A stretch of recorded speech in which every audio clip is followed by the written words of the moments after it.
Hello,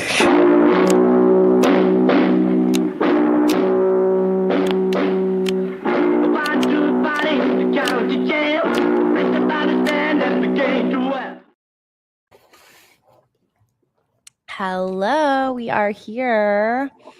Hi chat. Hi everyone. Are we live? We are live. I started it. Sorry. What's up?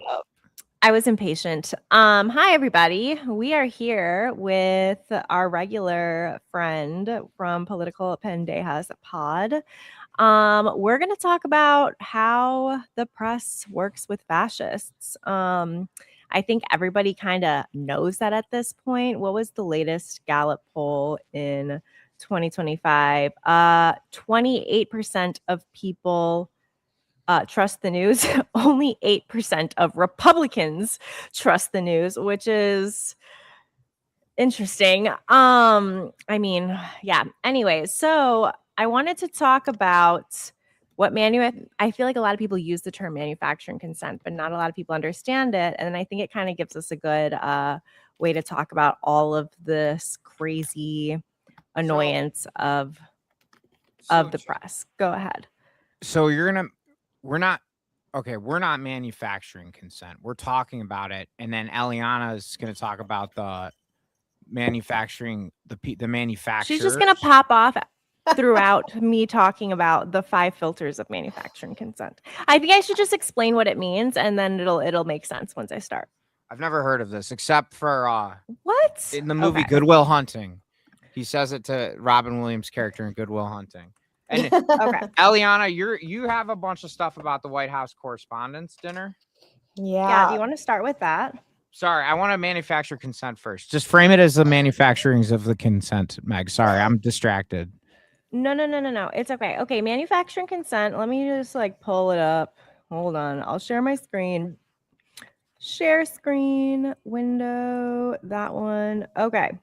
This is manufacturing consent. Don't go to Amazon to buy it. But Noam Chomsky wrote this back in forever ago. I don't even know. But it's about how power and propaganda distort the news. And he wrote this in the 80s. So I think it's really interesting because it's very timeless. But he has 5 filters that impact the way the news is used to influence, to give propaganda. Yeah, but let's Paw Patrol is propaganda. That is propaganda. Mm-hmm. So fuck that. But what's really interesting is the first filter of manufacturing consent is ownership. Whoever owns the outlet is going to use the outlet for what it needs. So because media companies are not publicly owned institutions, they're businesses owned by bigger businesses, and their interest is not giving us the truth. Their interest is giving us information that they need us to believe or know for their own benefit. So if we look into who is owning all of the outlets now, we have Barry Weiss, who is hired to run CBS, even though she has 0 broadcast experience. Now she's getting it on CNN. The Ellisons own the outlet. They hired Barry. What's the guy who owns it? David Ellison. David and his father, Larry. We have Jeff Bezos with the Washington Post gutting the newsroom. The Ellisons bought up Paramount. They're angling to buy CNN's parent company too. So that is the first filter and this ownership issue is getting a lot worse under Trump. And I think that should tie into some of the White House Correspondents' Dinner, but I'll let you take it from there before I get into filter number 2 of manufacturing consent, Eliana. Yes, definitely. So that's all really good context, because what ends up happening, as somebody who didn't previously have journalism experience until I started covering politics, and then I became a journalist through political commentary. Once I started gaining journalism experience, I realized that so much of what's happening within newsrooms is incredibly controlled, first of all. And the journalist is really just the worker. they don't make a lot of the decisions. So one of the things that I really started noticing when I was, for instance, covering Palestine, the protests that were specifically popping off in LA. We have one of the largest Palestinian communities in the diaspora in LA. And so I started covering those protests, and then the student encampments happened. So they first started in Columbia, but then they, or at Columbia University, and then they came over to UCLA and USC. Which was crazy. Yeah, USC students tried to set up an encampment. That university heavily suppressed them, so they weren't able to. So the UCLA students were really able to like make something substantial there. So I covered that. And one of the things that I noticed, and the reason I bring that up, is because that was the first time in my journalism career and experience where I saw how heavily the newsrooms can censor a story, how they will do catch and kills, how they will tell you what you can and cannot say, how you can cover a story, even if you have like evidence of the facts of, for instance, you know, a counter protester pulling a badge or being violent. Even if you have evidence of these things, they still want you to frame it in a certain way. It was wild. It was really fucking wild. And that is one of the reasons why so many journalists do end up building their own independent audience and going fully independent.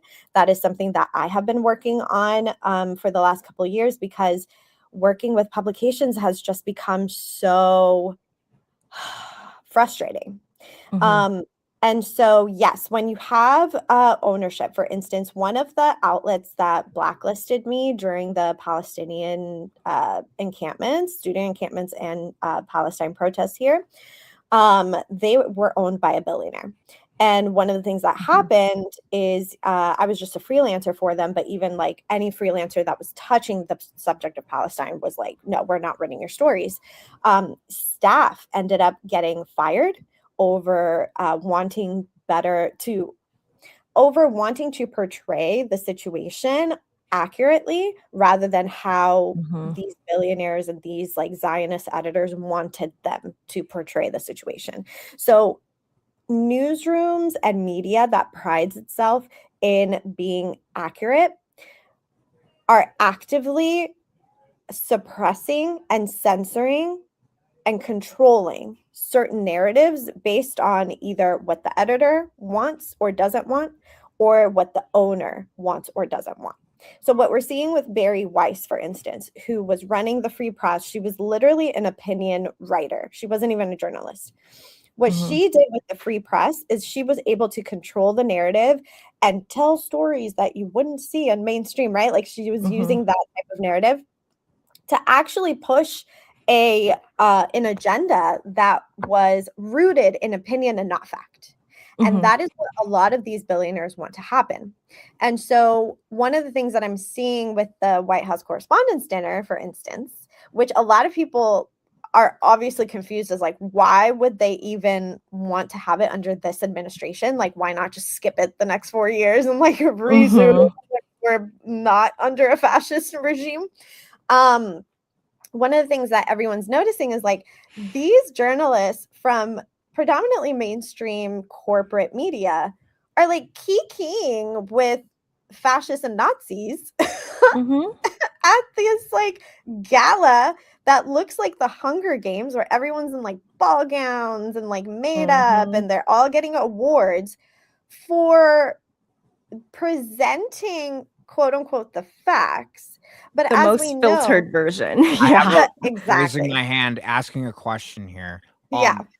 Do you mean the Jake Tapper that has a pocket square with the First Amendment on it at the White House Correspondents' Dinner? You mean that that's not an effective form of resistance? He's not a beacon of truth. What? No. Well, I'm actually making I actually worked at just to jump in to give you an idea of like how billionaires behave with their newsrooms. Like a lot of times they don't even care about money. They just care about control. And like one example is when I was working at DNA Info, which was kind of like New York. It was kind of like the Gothamist or like Time Out or like the Chicago Reader is a good example, or Block Club. It was like a local thing, and it would actually be delivered for free. There are 70 Chicago neighborhoods. It would be a physical paper delivered for free, and we would make money on advertising. I sold advertising, but after I left, about 6 months later, the Newsroom, the reporters were going to organize, and the owner of DNA Info was the Ricketts, like old man Ricketts. He was a douchebag. He made a ton of money on TD Ameritrade. Like, he's a scumbag. Met him at a Christmas party. He's just a big fat creep. And he didn't do anything creepy. He just gave me the heebie-jeebies. I didn't like him. But as soon as he found out that the reporters were unionizing, he simply just shut down all of the papers. Like, he found out they were going to vote for a union, and before they could even vote, he just totally destroyed the company. He was like, nope, done. Forget it. It's over. So you sold advertising. This brings me to point 2. So I'm like curious to hear if you could see how this would have worked. But so filter 1 is ownership. Filter 2 is advertisers and funders. Outlets have to protect whoever pays the bills. So if a report will somehow hurt funders, they're going to kill the report or sanitize it to not upset their funders. Steve, as somebody who is selling advertising for publications, have you seen how that would play out? I never saw it on an editorial side, because technically speaking, like, if you're doing news correctly, based on my understanding of it, there is a separation between church and state, so that advertising and the newsroom are kind of like sacrosanct. I know that a lot of people in various industries that are more creative have been, I don't want to say too much, but they have been retaliated against a similar way as Eliana was, directly because of the people higher up in how they thought it Well, would. think of in aisle 9. I know that there was a newspaper that wanted to dig into a story about Daniel Biss, and somebody related to Daniel Biss's team, whether he knows it or not, got donors to call to kill the story. So whoever is funding the paper has a big say. And it got some person in that publication who was doing work for, got him. Well, it was technically on a volunteer basis, but they were basically blackballed for basically challenging the veracity of some of the claims being made online about one of the candidates. I forgot about that, Meg. How could we forget? So that is filter number 2. So 1 is ownership, 2 is funders, 3 is sourcing, which I think Eliana will have a lot to say about. But, reporters need access to police officials, politicians, all of that. So the version of the story that first reaches the press is going to be that of the people in power. We see this with police shootings. We hear from the police about what happened before anything else, and they get to set the narrative, and then it's an uphill battle from there. We see this with ICE killings. Kristi Noem would be the first one to say whatever bullshit she would want to come up with. And so that is also a major issue, because the first source, the person setting the tone of the story, is often somebody who is in power. Is that something that you were seeing a lot when you were covering the encampments and all of that?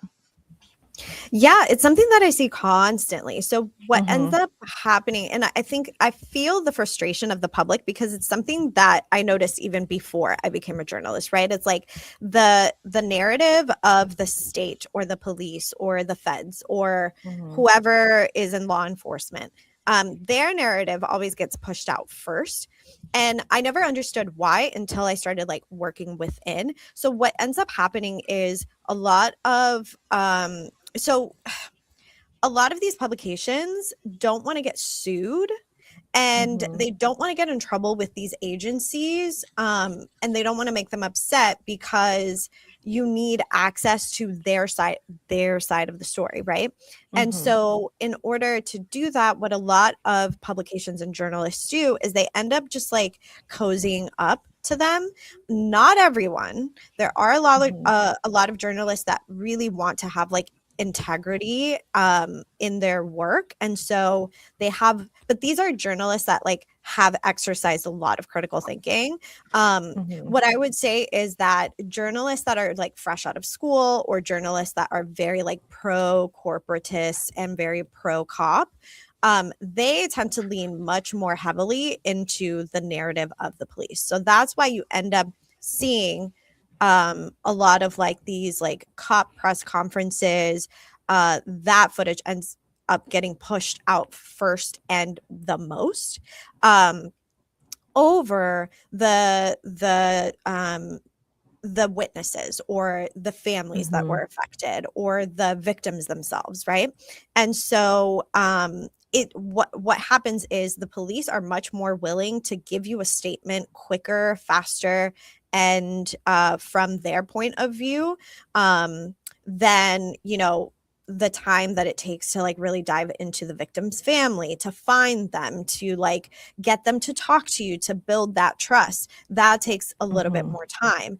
And so there are like logistical things that go into it, but a lot of the time what we see is broadcast journalism tends to lean much more into the pro cop narrative, or just the law enforcement narrative in general, versus independent journalists who are really doing the deep dive work into finding the families, finding their Instagram, finding the witnesses, building the trust that it takes to get them to even be comfortable to talk to you. So there's a lot that happens there. And in terms of like the White House itself, the White House Correspondents' Dinner is just it's supposed to be for the correspondents that are given access to the White House, right? To the White House press briefing room. Ugh, that's a mouthful.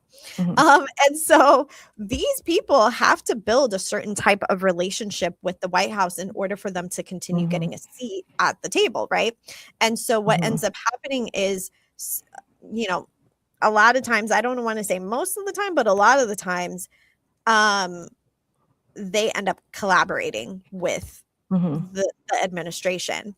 Now, one of the things that we did see, maybe I want to say it was like a year or two ago, or maybe it was on Trump's like end of his first term, is that a lot of outlets, I want to say it was the beginning of his second term, a lot of outlets didn't want to sign that waiver that the White House wanted them to sign of like, oh, you can only cover this, and there this, was one for the Pentagon, I think. Yeah, for the Pentagon that as was well. super specific. Yeah. And they all walked out except for, what's that one, OAN or something like weird like that. One of the like super Trump, but now nope, there's nobody in the Pentagon except for like a super Trump outlet, which is terrifying, actually. Like even Fox News said no. Like that is terrifying. Yeah.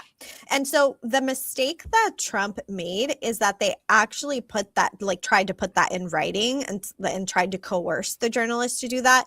What sometimes ends up happening with other administrations is that it's kind of like a handshake backroom type of situation where they're like, yeah, I'm going to give you this statement as long as you cover it in this way. And some journalists will do that, right? Like they'll be like, I won't ask this type of question or that type of question as long as you give me a statement. Can I jump in real quick here? Because I actually wrote a Substack that no one read about this, but as a comedian, but as a comedian, I find it egregious how badly, like, if you're not funny, you get fired, right? Like if you're making a movie and it doesn't make any money, no one gives you money for another movie because it's a bad investment. But the problem with political commentary and political journalism is that there is the incentive structure is all wrong. Like they are concerned about rate. This is what I'm going to tell you.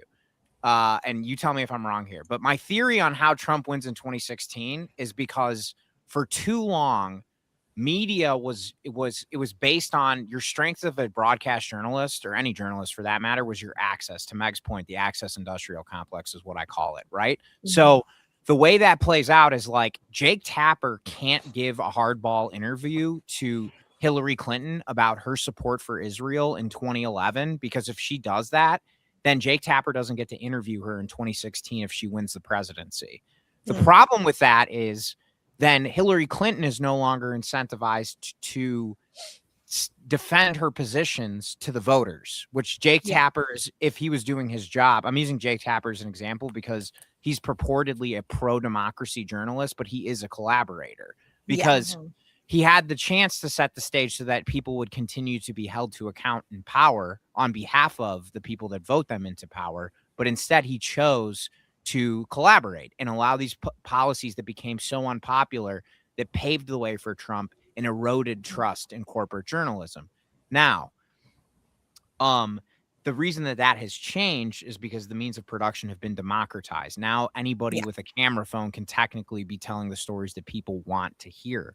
But Jake Tapper is only worried about getting a good interview, and Hillary Clinton's only concerned about not getting pushback because she's sensitive. And then in 2016, no one trusts Jake Tapper and no one trusts Hillary Clinton. And Hillary hasn't had to improve her policies because Jake Tapper's not asking her hard questions. So access is a form of currency that these people value, and it erodes their ability to do their actual fucking job, which is why I don't think about like for the longest time, well, still, the IDF is the main source of official updates that we have been getting about what is happening in Israel, in occupied Palestine forever.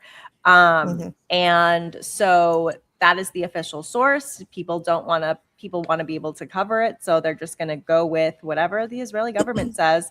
And now we know that they're fucking liars. And we know that we can rely on Al Jazeera now. But then they started killing off all of the journalists because people started realizing you can't rely on the IDF or the Israeli government to tell the truth about what's happening. And anyone who did try. Journalists. Yeah. And that is also like part of the fourth filter of manufacturing consent is flack for telling the truth. You will be retaliated against if you speak the truth. And the people who are willing to tell, like we saw people losing where'd he go? We saw people losing their jobs early on with Gaza. We saw a lot of people just get censured, losing their jobs. That is still happening. And again, at least it's democratized because I think people were just like, no, this is bullshit. We've seen the truth. But there is a flack that happens. People are afraid of losing. They're like, well, maybe if I can just tell a little bit of the truth, it's better than nothing. And they'll make concessions. And so that's the fourth filter. And then the final filter is a common enemy, which in manufacturing consent, it's communism scare. Now it's like socialism, communism, Antifa, but it's literally like this is the same playbook that they have always used in this like capitalist structure. And I think that gets into like why independent journalism is so critical and needs so much more support, especially legal support, and monetary financial support. But if you want to talk more about that and like independent journalism and and if you're in the chat joining us, be sure to say hello. Come on, say hi. I'll make you a little picture, maybe. I don't know. Whatever makes you happy, bro. Sorry, Ellie, go ahead. Yeah, no, I had a quick thought while Steve was talking about access.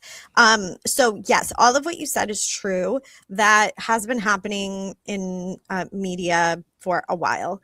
What a very dangerous trend that I'm seeing right now is that it's being passed off to influencers and creators. Wait, I forgot to say, Aaron Parnas is just pickpocketing Jake Tapper's views because moms are scrolling on their phone, not watching CNN. I personally don't want to call out any specific creators. I'm not calling anybody out except that one single creator because I think he's as powerful as Jake Tapper. That's the only one I would call out is because not because I think he's a bad guy or he's doing the wrong thing. But no, it is an access issue. There are people who are genuinely afraid of access. Or like I am somebody who says whatever the fuck I want online, and people are always like, "Aren't you afraid of like losing access to blah blah blah blah blah?" No. And I'm like, literally no, because they need us more than we need them. Like, you don't even understand. I still get emails from the most liberal politicians' teams who want me to cover them. I'm like, do you watch my content? No, I'm not covering your shit. Like, we need to stop acting like they're the ones who have all the power. Yeah. But the reason I bring it up is because there are influencers and creators that I have seen that are doing the very same thing that I witness in newsrooms. So a lot of people are wanting to monetize their access to politicians. And so they will literally like have, get paid a lot of times to have a politician on their show, Instagram, whatever. And then there are people who, for the sake of having access, they will water down their critique for that politician. So I am starting to notice that trend, which I don't like, because we need the independence, right? Like we need media and like traditional media to decorporatize itself so that we can continue getting the facts, right? Like we will always need a media that does have funding and access to be able to get a lot of the factual information. That is true. But we also need the independence of journalists and creators who are able to say their opinion about a number of things, but who are also able to do their own investigative work. So what we saw with Eric Swalwell, for instance, was it was creators that were able to get the trust and get the access to the victims and were able to get the story out faster than like a journalist in a newsroom, right? Because the distrust in media is so high that right now creators are more trusted than journalists, which is a very interesting thing. And I don't blame people for trusting creators much more. The problem, though, is when creators then start making the same mistakes that mainstream media makes. And then it becomes, a cycle, right? This was my Substack, Meg. It was too long, but this is what I said. Wait, no, because I honestly believe, and here's the problem, Eliana, is that I completely agree with you. And the only reason I called out that one person, and I put it in my article, I didn't use the name. I just said the libfluencer, but he's a safe interview for anybody who wants to launder talking points the same way that Jake Tapper is. And a lot of people in Democratic politics, because they're always one medium behind fascists, because fascists are like comedians and pornographers, they're always thinking about the next place people will be, not the last place. A lot of Democratic politics are like politicians with a lot of money are like, oh, we just need 100 safe interviewers on social media. And so they're like, if we can find 150 people to if we can astroturf 150 people and get a safe interview, 150 safe interviews for Hakeem Jeffries they can post on Instagram, we're good. But here's the problem with the way the Democrats are thinking is that, one, if people see Hakeem Jeffries, it doesn't matter who's interviewing him. They know what he stands for. Okay. So because he goes on Jake Tapper too. So it doesn't matter where because people watch CNN on their phones. Now they're just choosing to go and see safe influencers who just, but the other problem is that they're also forgetting how fascists are using the short form medium now, which is that they're churning out buckets and buckets of AI slop. So people are going to be exhausted by short form content very soon because they will no longer know, because people's children are going to be tired of getting videos from their parents in their group chat saying, and their mom being like, look at this video. And then the kid is going to be like, that's AI, you're a sucker. And so they're going to go, where do I go? They're going to listen to podcasts. They're going to go to longer form content, lo-fi content. And they hopefully will go back to traditional media if they ever find their soul again. But I think so sorry, but like, I think that the biggest danger, the way I synthesize the biggest danger that you've just articulately described, Eliana, is that I don't want social media, and I don't like the word influencer, but because I wouldn't consider you an influencer. I consider you a journalist. I consider Meg like an activist organizer, like Frankenstein's monster resume, a very competent. and I'm a comedian, and I happen to use the internet to do comedy. And so like my medium is the internet, but I don't know that an influencer is what they try and call us so they don't have to pay us. Well, I think though that there is a difference between people who can just ask some questions but haven't actually like I think all of us have spent a lot of time understanding, researching, working in this space, and we're just trying to share our findings with the world. You know, we're not trying, like, and it helps to have a platform, and you want to make sure the messaging gets out. I think the difference is when there are people who are trying to do that without having their own baseline of knowledge, whatever. Yes. And they're trying to build up their I don't want to say, like, they're trying to validate themselves faster by being like, look, I can interview these politicians, I can do this, I can be at these events, because that's the only thing that validates them. They haven't built trust because they don't have anything, like, they don't have a foundation to work from. And a lot of times when you listen to them kind of talk, they don't have like a substantial political analysis to be able to actually say, like, this is why I trust this politician, or this is why I think this politician would be the best one for the job or the role or the community or whatever. A lot of times what's missing is that critical analysis of the politics of that particular community, right? Because I can talk about LA because I'm an expert in my community where I'm currently stationed. I can't really do the same thing for Chicago. I can't really do the same thing for buttfuck Indiana because I'm not currently. We can do it in buttfuck Illinois though, because we both know Champaign. We both know Champaign. Yeah, like I can talk about Houston, Texas, because I lived there for like a decade, right? So, but you know what I'm saying? Like, a lot of the times that is missing. And so what we're seeing is this like Tour de France in a way, like these tours that are happening, which I don't necessarily think is a bad thing. Like, I would love to go to Michigan and interview Abdul, but I want to interview him on something substantial. I want to interview him on like something that other people haven't covered yet. And I won't say what it is because I am still trying to get an interview with him. But I know that my unique ability to have the critical analysis of our current politics, specifically on the progressive side, is what differentiates me from an influencer or creator who does not have that. They just know, hey, you know, my manager wants me to interview this politician and I'm just going to do it. Right. Yes. So there's that. And then the other thing, I didn't want to lose my thought on this, is, shit, now I'm losing my thought on it. Steve said something about, no, it wasn't that. It was, shit, I lost it.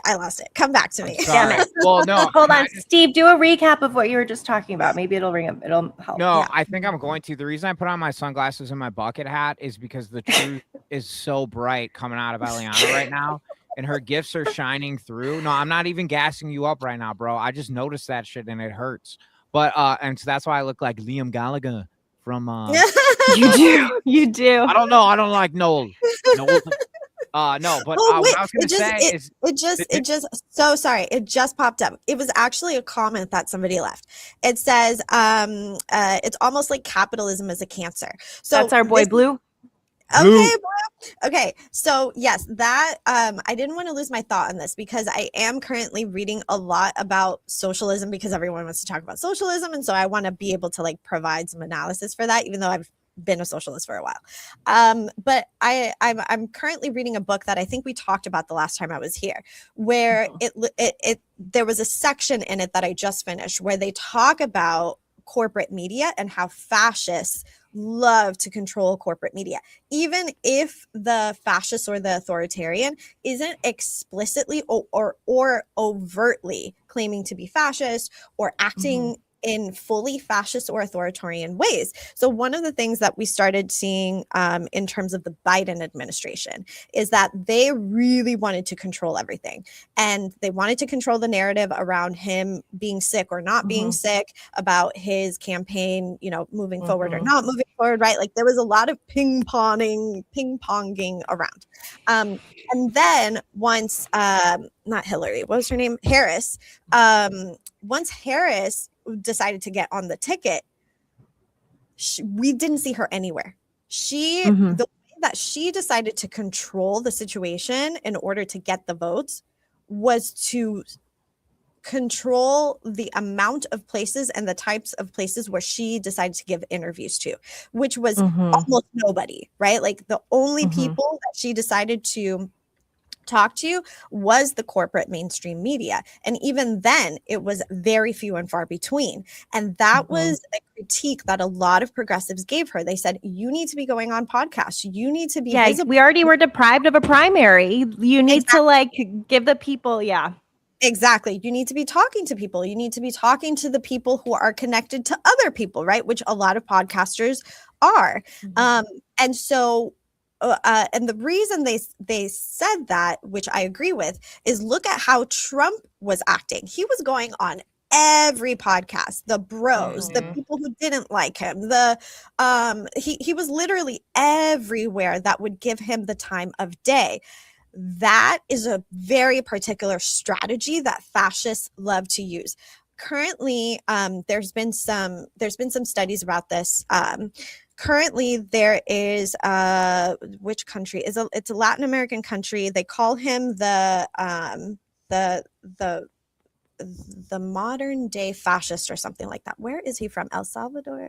Yeah, something is it like Ecuador? Is it Ecuador? No, I think it's El Salvador.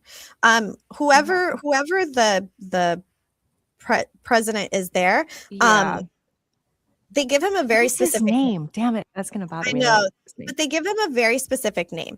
And what they have studied is that he utilizes social media to present himself. Bukele. Yes, Bukele. Yes. So what Bukele does is he will utilize social media to his advantage to push a lot of his narrative. And so one of the things that we saw Trump doing is he has his own social media, right? He has his Truth Social. When Musk was running or is running Twitter, but when he took over Twitter, he reinstated Trump, right? He did all of these things to push the narrative in his advantage. And one of the very strategic things that his campaign did the first time he ran in 2016 is that he really infiltrated media, because as a reality star, he understood that any type of attention is good attention, whether it's good, it's bad. You just need to be visible and need to be seen. One of the things that has been also heavily studied is that people who get the presidential ticket or who are the most successful in their campaigns are people who have name recognition. If you are visible, people, whether you are good, bad, whatever, people will recognize your name and they are much more likely to vote for you, especially if they are uneducated in politics. That is what Trump has successfully done to our disadvantage, right? But that's what Harris should have done. If Harris really, there was a lot of things she should have done as well, right? Like in terms of genocide and all of that. But that aside, even if she had changed her mind on that, what she should have done is been visible, convince people of why not having a primary and not having the democratic process was going to be beneficial in terms of not getting a fascist and wannabe dictator in office. And instead, what happened is she remained silent. She tried to heavily control the narrative, which did not work. And then she refused to take and adopt a progressive agenda. That was to her detriment. The DNC even said so in their stupid ass report that they refused to release until a year later. So all of these things culminate to what we're seeing at the White House Correspondents' Dinner is that so much of what happens now in journalism is heavily controlled by the billionaires, by the oligarchy. And now people are running to independent media and to influencers. And now that landscape is shifting and changing. Well, and so it's a mess. The whole thing is a mess. Well, here's the thing is, and yes, I agree. Again, the glasses are still on. That doesn't mean if I take them off, it's any less true. It just means it's getting heavy. But the thing I would say to synthesize, like, because that, I think that covered the breadth of the issue, especially because now Democratic strategists keep repeating, we need to flood the zone. We need to flood the zone. Like, guess what, guys? That was what they said in a secret meeting 10 years ago. And so we're already playing with the last playbook. When we say we are reaction, the Democratic Party is reactionary. It means that they are reacting to the tactics and strategy of our enemy. We need to be responsive. We need to pivot. Well, we need to organize. Like, we are just not organized the way they are. No. Yeah, organizing is the thing. And that is something we need to do too. I'm saying that strictly from a storytelling standpoint, this is an insurgency. That is what the Trump administration understands, is that you have to hit your enemy on as many mediums as you can possibly do it. And you need to do it in the mediums where people are undecided. Now, which mediums are people undecided? I will tell you how you can tell. This is what we used to do in legacy media. I'm taking my glasses off because everything I say is Expo, not Sharpie. So we don't know if it's the truth, and I don't have a mirror, so I don't know if it's true or not. But in legacy media, when we used to do, yesterday I had a quote from a guy named Grant Tinker, who my boss. He was the chairman of NBC, and I used to work for his son, not an Epo baby. He started out as a production assistant for 10 years, and then ended up producing NYPD Blue and a bunch of like original programming. He won 4 Emmys, but I worked for him for 4 years, and every Tuesday, every Thursday, our show, we would get ratings from Nielsen. So Nielsen is who used to do TV ratings. And basically there were 5,000 Nielsen boxes in the United States of America. And it was basically like a poll, except a poll for television, right? Who was watching what from 8 to 10 o'clock? And why is that important? The reason that's important is because that is how you used to price advertising rates. Depending on the amount of people watching your show, the more people watching your show, the more money you made. This is a wind-up, okay? The most important number was the key demos. The key demos were 18 to 45-year-olds for advertising premiums. Why is that the most important demo? This is my theory, but I think it's because 18 to 45-year-olds, at least back in the day, used to be the people that would spend the most money on looking cool, right? Now, when you're looking at, if you want to know who is culturally relevant, it's hard to tell from advertising because Gen Z is the most advertised to generation ever. So they don't do a very good job of it. But if you want to see who's irrelevant, this is what I say. Figure out who is running prescription medication ads. Figure out who is running household ads. Anything for a house, like a roofing ad or a prescription medication ad or any kind of like premium household products, because the only people who can afford houses are old people. And the only people who need medication so much that you have to advertise it are old people. And if you look at, this is the other thing that's fucked up about the legacy media system.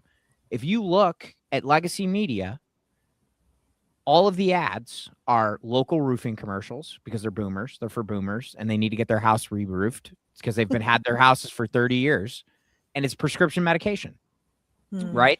Now, if you watch sports, it's crypto and gambling. Everything is crypto and gambling and like chicken fingers, right? Because we know that 18 to 45-year-olds, so networks are surviving from programming of sports. Yeah. And legacy corporate media is surviving by prescription medications, housing ads, and every 2 and 4 years, they sell political advertising for the full rate card. And what I say by full rate card, that means that a rate card is how much it would cost to purchase advertising at that network. And typically, because I used to work in legacy advertising sales too, you can get a deal on, like, Meg, we could take out a commercial right now and it would be relatively inexpensive because no one wants to buy it. No one wants to buy it. So we could call them and they would say, our rate's $1,000. And we have $50. Like, okay, I'll do it for $250. And it's like, okay, cool. So I just got it at 25% of rate card. You know who doesn't negotiate for the price of political advertising? Is politics. The Super Bowl. Oh. No, you don't have to for the Super Bowl. But political consultants, not only do they not negotiate for advertising on legacy media, they don't want to. Because if they buy it from people at networks, they get a kickback. So if I buy $1 million of advertising from CBS and I work for Cory Booker's campaign, I'm using Cory Booker as an example. I imagine he has people like this, but who knows? Or Kamala Harris. If I work for Kamala Harris's campaign and I go to CBS and I say, hey, I'm going to buy $1 million worth of advertising, their rep will kick back 10% of that to them, to the consultant. That's how the consultant gets paid. So they are I hate that. incentivized to be inefficient with their money. For a bunch of people who whinge and moan about socialism, they are incredibly inefficient when it comes to maximizing the spend when they're fighting for democracy. And they tend to rely on traditional media because it happens to have the best margins. So what happens? Political consultants write shitty ads and they sell a lot of them for very high prices because they make a lot of money. What happens what happens when all you're worried about is Jake Tapper's making sure that you can give an interview to the president of the United States so you can go to events where it would require a pocket square, which that would be a lame fucking event. What happens is you have a group of people who are selling bad advertising for milquetoast candidates who have nothing to say. Because like $60 million on Haley Stevens, which is insane. Right. Insane. And all that happens, all that Haley Stevens says is the same thing that Jake Tapper says. This is a synthesized way to synthesize it. Corporations, capitalism, and corporate politicians have incentivized storytellers with the biggest audiences that make the most money to make safe, no shit statements. What does that mean? And this is what's starting to happen with influencers. You'll notice it. And start paying attention to who is running prescription medication advertising and tech. Like those are tech is the other one, but typically they don't do that on like Fox because no old people. But look at the tech ads, look at the prescription medication ads, and those are the networks where people are making no shit statements. They're saying Trump is bad. No shit. Trump is corrupt. No shit. Trump ruined the White House reflecting pool. No shit. Right? You're telling me you are narrating our problems. You are narrating things that we understand as an audience. So what you are doing, Jake Tapper, by saying Donald Trump is the most corrupt man in American, what does it mean for America? Like, it means, Jake, that you're telling us a bunch of stuff that you know will piss us off so that you aren't telling stories that lead us to ask questions. Like, how does, for instance, how does the NDAA, which is the military budget that Donald Trump is asking for with $1.5 trillion, how does $600 billion earmarked for a cooperative program between Israel and the United States military for technology, how does that benefit somebody in the Trump administration, very close to the Trump administration, like, I don't know, Larry Ellison, because he has more military tech investment. Like Peter Thiel. Palantir. All of these, they're all going to make so much money from that, you know? I like sticking to Larry Ellison in this example because Larry Ellison owns CNN. So you see that there is no incentive for Jake Tapper to report on Section 219 of the NDAA because it will piss off his bosses. And then Jake Tapper will have to go home to his multi-million-dollar mansion and look in the mirror, and he won't have a job that will validate him the next day because he knows he's full of shit. So correct. If anybody is telling you something, and sorry, now I'm popping off, but I'm almost done. I promise. Sorry. And if you guys don't think I'm cooking, you got to let me know. Meg knows. I get in my holes. But is what I'm saying making sense? Yes. Okay. Oh, nice. That's exactly what it is, though, is the media gives us like the illusion of democracy. It gives us the illusion that we're getting the information that we need. It gives us the illusion that there are some journalists who are really pushing back.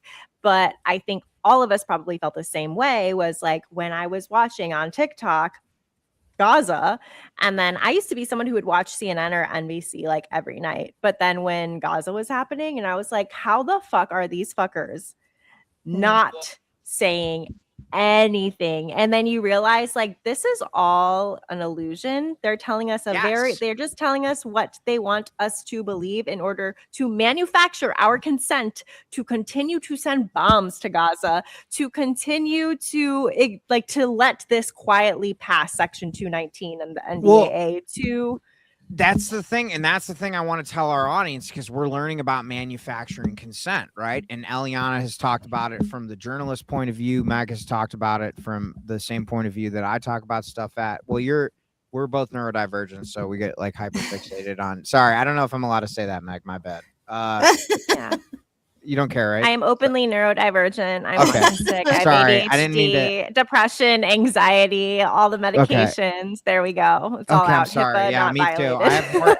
I have more acronyms for my diagnoses than the government has government agencies, but it's managed well. And also, let me just tell you, shout out to Meg. Wait, where's my Meg candle? I got my Meg candle here.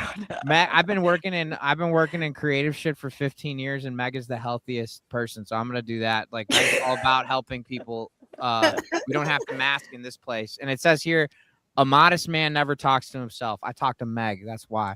So you light a candle and talk to the candle. No, I light Pretend I it's light a me. candle in appreciation for you for making me feel safe being who I am. But what I was going to tell our Perfect. audience about manufacturing consent is that this is the watermark, right? If the person you're getting information from says everything they say, the answer is no shit. You might not be getting information from somebody. You might be getting information from somebody that has an agenda or is being, and this is the thing. The most culturally relevant political commentator right now is doing it for the price of a Honda Civic every year in his bedroom. And I would argue it's Hassan. Like, he's in GQ. Like, my godson, who's Gen Alpha, knows who Hassan is. He also knows who Clavicular is.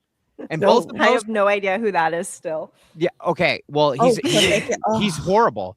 He's horrible. But Hassan, Blue of the Blue broadcast, it goes above Blue of the Blue Hassan. broadcast.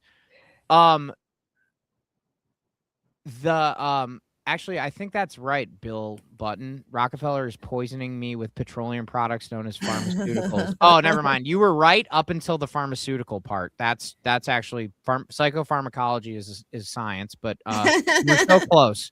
But pry my Zoloft out of my cold dead hands. Yeah, right. The DNC is the DNC and all these people and the ADL have spent the equivalent of a Star Wars franchise trying to destroy Hassan Piker. Yeah. And he is literally broadcasting for the price of a Honda Civic every year. And he remains, and I'm not saying that Hassan is perfect. I'm not saying that he's not, nobody's perfect. Okay. It's like Ed Koch But in regards of someone not being owned and selling out. Yes, exactly. Thank you, Meg. Yes. And if you, and that's the thing, is that media is sold out. They are captured. That's what you mean by corporate capture. It's like the mob. You borrow money from them and they will always get it back. And that's something that Haley Stevens ended up getting fucking destroyed on. Was it last night or yesterday or some like in the last like 48 hours? They had that debate and the journalist was like, yeah, so what's up with this fucking $40,000 or $40 million, whatever? Yes. And AIPAC, are you, is that money, I forget how he said it, but is that money going to taint the way that you do your politics, right? Because otherwise, why would they give you all of this money if they don't want something in return? And Abdul was able to fucking hammer her on that shit. And she literally was like, no, it's not gonna, I hate the way she talks, but anyway. Abdul, I'm sorry, I'm making fun of her because we're not she's allowed to make fun of her anymore. No, but I'm not making fun of her accent. I'm making fun of her being a bad actress. She's a bad actress. If people want to know, Abdul did Real Talk have a meeting with open to any creators who wanted to join. So creators who are hating on him, you could have also joined too. And the first thing he said, other than thank you guys so much for everything you're doing, was we need to be kind. So like he's not fucking around. He's saying he has instructed everyone to be kind to Haley Stevens. No, I'm okay with her accent. I just don't like the way that she delivers information. And also she ended everything like this. Yes, every time exactly. And she'd be like, no. And like, it's just it's condescending. And it's also just like bad faith because obviously they're giving you money because they want something in return. AIPAC doesn't spend like we are not stupid.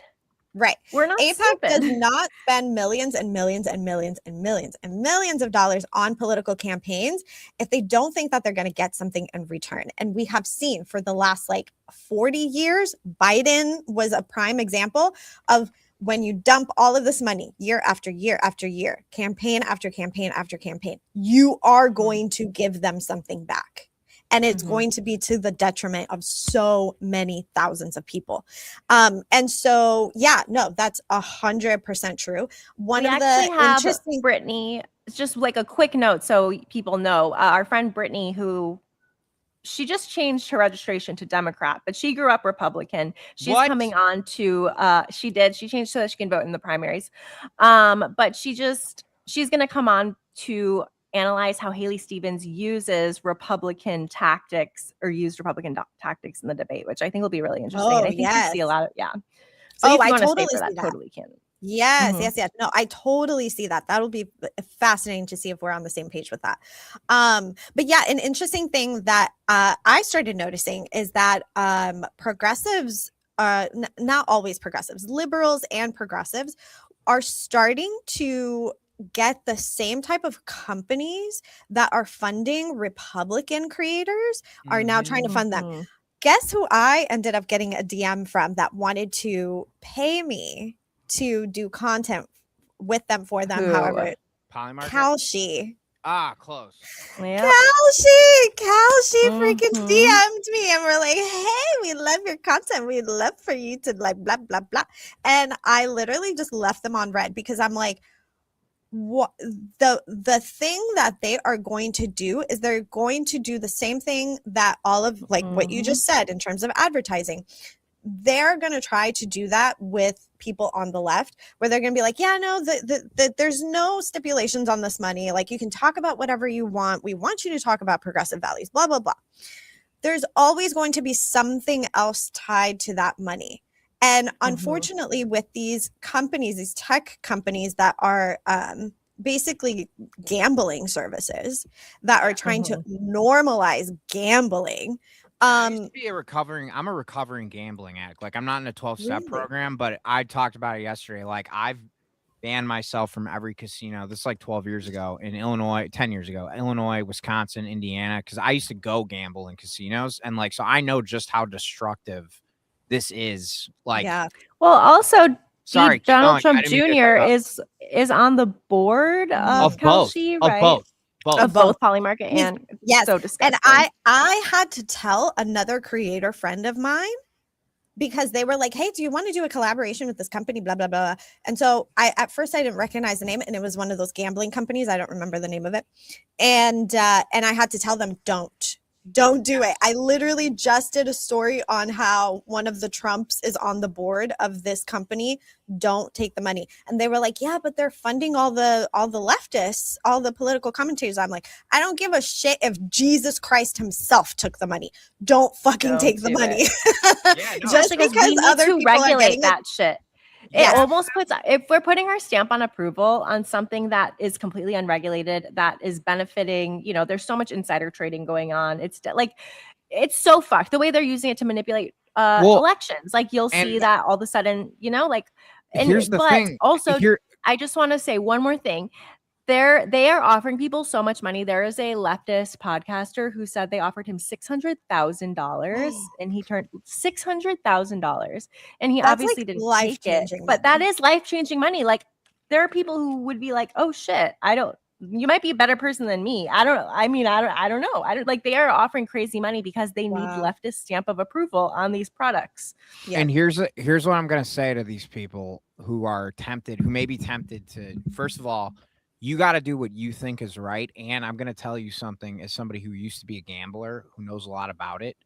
Gambling, first of all, even if you're just using it as a statistical analysis, what you're doing is you're creating a permission structure and a narrative that allows them to tell government regulators this isn't for gambling. It's just a way to predict things because people are putting money on it. So even if you are just using it as a statistic, which you shouldn't be because it's not factual.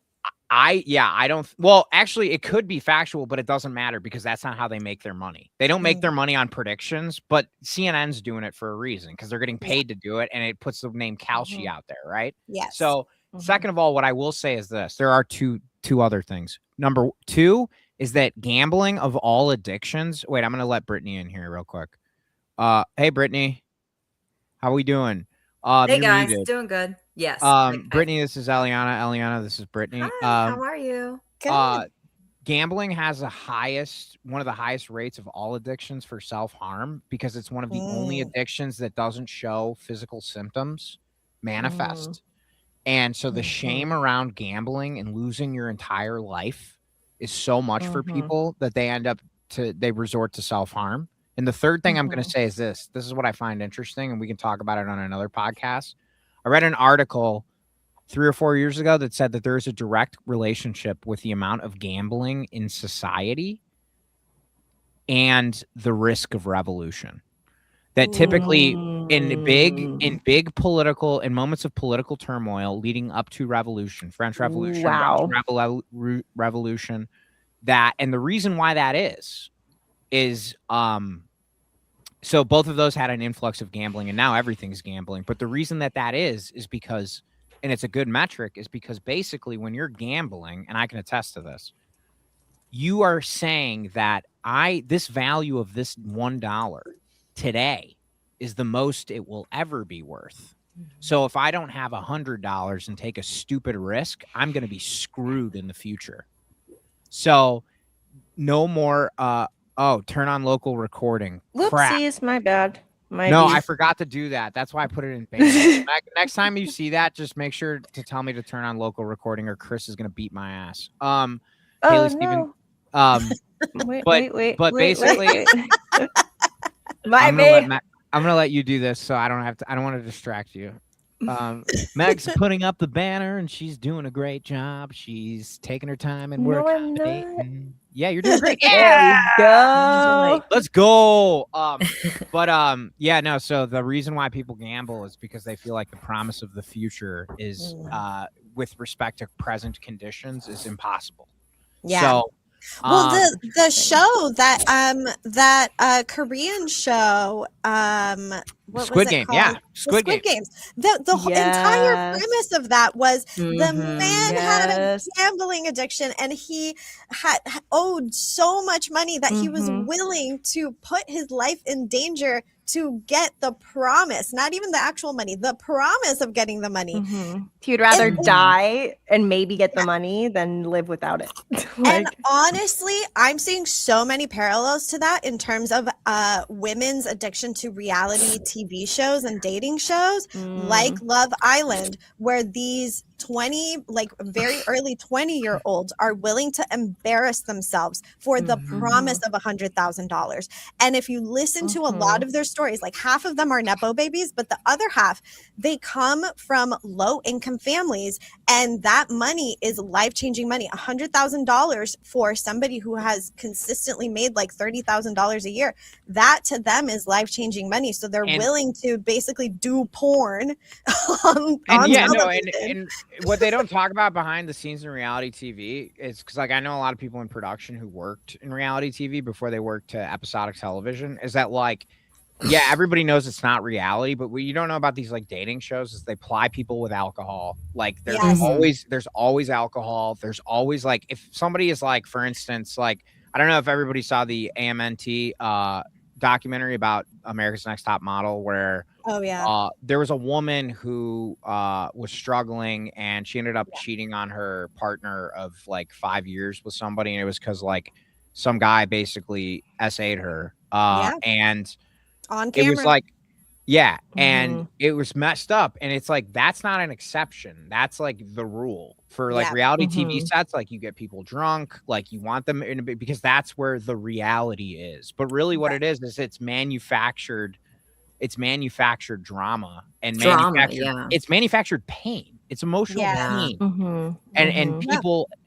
And so people will do as an alcoholic, a former alcoholic. I've been sober for 14 years, but one of the things that alcohol does, thank you. One of the things that alcohol does is it does let down your guard. And so a person, especially a woman in her early 20s who would otherwise say no to sucking on a toe on live television, they will be much more willing to do it if one, the money is high enough, or two, the alcohol is flowing.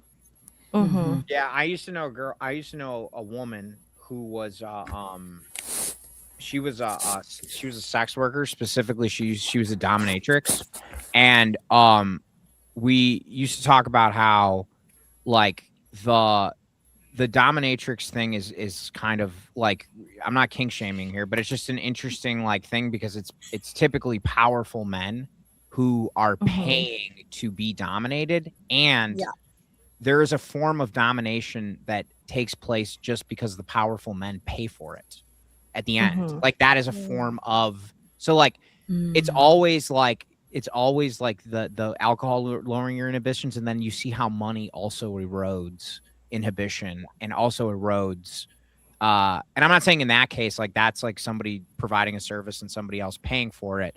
That is where it gets murky depending on the person and the circumstances that whatever. And this is a lovely person, super brilliant, can and could do anything. At the time they were just, no, I'm not going to do it anymore.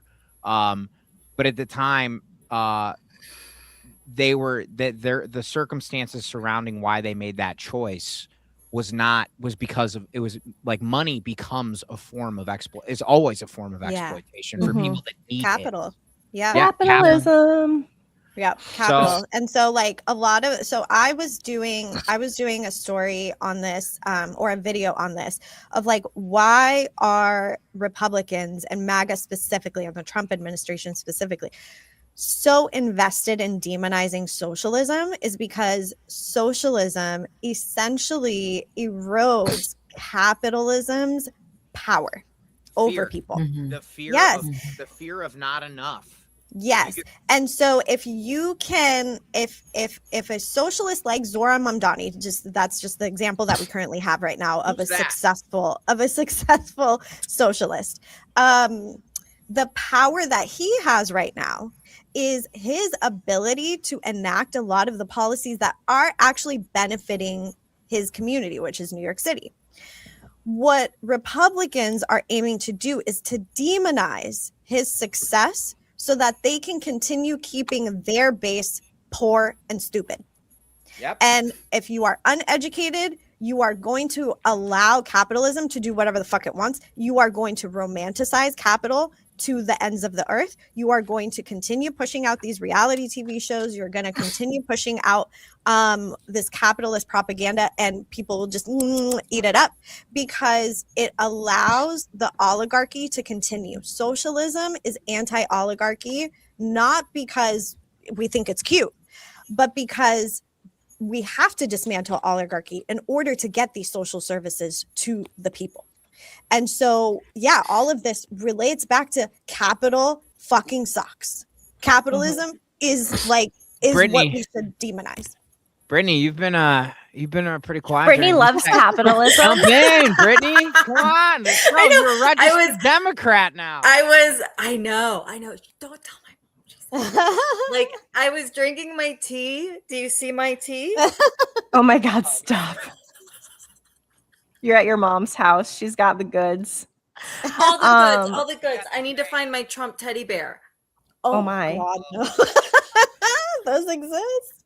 I showed you guys I have a Trump gold coin that I found in my mom's thing that she gave me here. Actually, I was like, who the fuck? That is gonna be worth like 2 cents one day. For real though.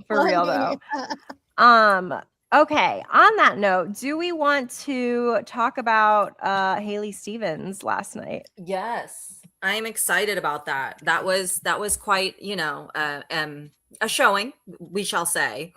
Yeah, Steve, did you give her? I put a note in the chat. Can you give Brittany access to share her screen for clips? I don't know if I can. If it'll just or she be can just easier. text them to me, and I can. I can direct you, and you guys can do it. But I'm gonna be like, stop. Oh no! Hang on a second. How do I do that, people? You've done it for me before. You must be able to. Oh, here we go. Oh no, this is hard. The pressure is on, but there is no pressure. But I will say something. We're gonna see it in the while Steve's doing this. We'll see see it when we, because Abdul actually talks about this. He says he's a capitalist, so I'm like, yay, capitalism. But he's like, I'm not a socialist. I'm a capitalist. But what I recognize is that capitalism, and this is where I think we've gone off course as Republicans, is we've taken this really strong line that regulation is anti-capitalist. No, like the founder of like modern capitalism, Adam Smith, and we've talked about this, like the key insight is not that like the key insight is not that like capitalism is this magical thing. The magical thing is competition. So you need robust competition in order for the invisible hand of the market to work. And that's what Abdul said. He said you need strong antitrust laws. Strong antitrust laws, we have those, but we don't enforce them, and strong enforcement of it. So if you are, and the antitrust laws is what brings competition back to the market. So if you're not doing antitrust, then it doesn't really matter if your market has like 2 people in it. It's not going to work like a market. And that's, why our market doesn't work right now. I found it. You can actually click present. You should be able to click present. I just sent you a link with the instructions, and you should be able to. Okay, I'm doing it. All right. How to share screen. And then Eliana, what does it say back there? Hot girls love socialism. Yay. I'm a hot girl that loves socialism. Brittany, you're so close. You'll get there. Don't worry. I know. I hosted a prod show. I have faith. I hosted a prod show for Kat. She was like, "Hey, can you help me out with this?" And I'm like, "Yeah." And so I like made a promo video where I put on makeup for the first time. I was 36 and I dressed up in drag. It was really fun. I just did it for a short, and then I like put on makeup, and I'm like, "This is kind of cool, man." I was like, "I like it." Make sure when you share screen to like toggle that you want it to play the audio too. Okay. Also share audio. Okay. Oh, I gotta pick which one. Can't I do entire screen? Oh, I can. Perfect. Okay. And share the audio. The room where I'm at is not mine, and they're gonna probably kick me out in like a couple minutes. So I have to go, but it was so great being here again. Thank you for coming by. Eliana, thank you for you coming have an open invitation. Thank you so much. Oh, wait, here, Eliana, I have to show you. I'm making you a thank you note now, but I have one for you on our whiteboard in the back. So when we do meet in person. Okay. This is from one of your last appearances. It's hard to keep, but it says that we were talking about Cory Booker, and it says Trump bad. Oh, whoa, that's an infinite screen. Holy cow. Whoa. Inception. Okay. So it's I'm going to Cory try and see Booker if I can do saying, this. Trump bad. I'm angry. And then on the top, it says, now let's go get brunch. It's all fixed. So that's Cory Booker. I did Cory Booker. I did a Cory Booker cartoon being a Fugazi for you. So that's on a page of hillbilly elegy that I am systematically destroying and repurposing for art. We love it. We love it. Thank you so much for coming. I'm working on your next thank you card. Thank you. Okay, my poke was just delivered. I'm going to go grab my poke from the front door. BRB. Okay. Bye. Bye, Eliana. All right, Brittany. Time to go. All right. Can you see my screen? I cannot. No. You're doing great, though. Don't worry. Hey, thanks for coming, Chicago Bish. Let's check in with our community. We got 2 people on. Yay. What's up? We got 3 people in the Instagrams chat. If you're on Instagram, we don't monitor this chat, so get out of here. Hey, we have a live goal of 20 gifts on our TikTok where we're monetized. You have infinite screen again, so you have to. I don't understand what I'm doing. Okay. Yeah, you're choosing the wrong window. So close that. Oh, okay. There we go. Stop screen. Okay. Okay. Now when you do share screen, just do like share a specific window and then click the window that has. Hey, I know I wanted to be able to go back and forth. All right, let me figure out which one it is. If you're joining the chat right now, thank you for being here. If you're on YouTube, a lot of people from the Valenti crew that is now part of the Party Crashers crew, a lot of you have been very generous about offering to give us super chats and things like that. Unfortunately, our YouTube is not monetized. So, if you ever want to show your love, we're on Twitch. We also have a buy me a coffee and a Substack. I think one person subscribed on was a paid subscriber on our Twitch. Thank you so much for joining us. Yeah, no, if you guys if you ever want to show your love, we also have bits in our chat on Twitch, but not yet on YouTube. So I'll put our there's a buy me a coffee, I think, somewhere. But that's a good way to support us. But never any pressure. Like, we do this because we love it, and we think that people will love it and support us. And that's what we hope. Because we don't want to have to put, like, we don't want to have to be in, like, a $2 million studio that says, brought to you by Raytheon. No. Hang on a second. Let me do it this way because it looks better. That's better. Okay. Can you see the screen that I'm sharing, that I'm Yes, I can supposedly see the sharing? screen. Okay, perfect. Yes. All right. So, we're going to go through the debate. I have can you introduce yourself, Britt? Just who you hi. are, Yes. what you do to live, thrive, and survive, and how you are definitely more qualified to discuss this than me. Yes. Okay. So I'm Brittany Gordon. I am living. I'm not sure I'm thriving. Yes, trying to survive. I am a lawyer. I practiced international law in Paris, and I specialized in international litigation. Shit. And Seriously, so you used to like litigate in French? no, my cases were in English. Okay. But I did basically the litigation that I did was like, it's funny because y'all liberal lefties all talk about the backroom deals, and I was like, hi, I was there. But I used to do litigation for like the big global companies. I can't tell you which ones, when they would sue each other. So I feel like when they're suing each other, like, I'm not a bad guy because it's just money going from one bad company to another. And I thought my companies were pretty good. They were the better ones. And then I also represented states. What? So you're funny. I represented states against some of these companies, and I actually think I was on the better side, even though it's all corruption. I mean, I'll just, side note, it's all corruption.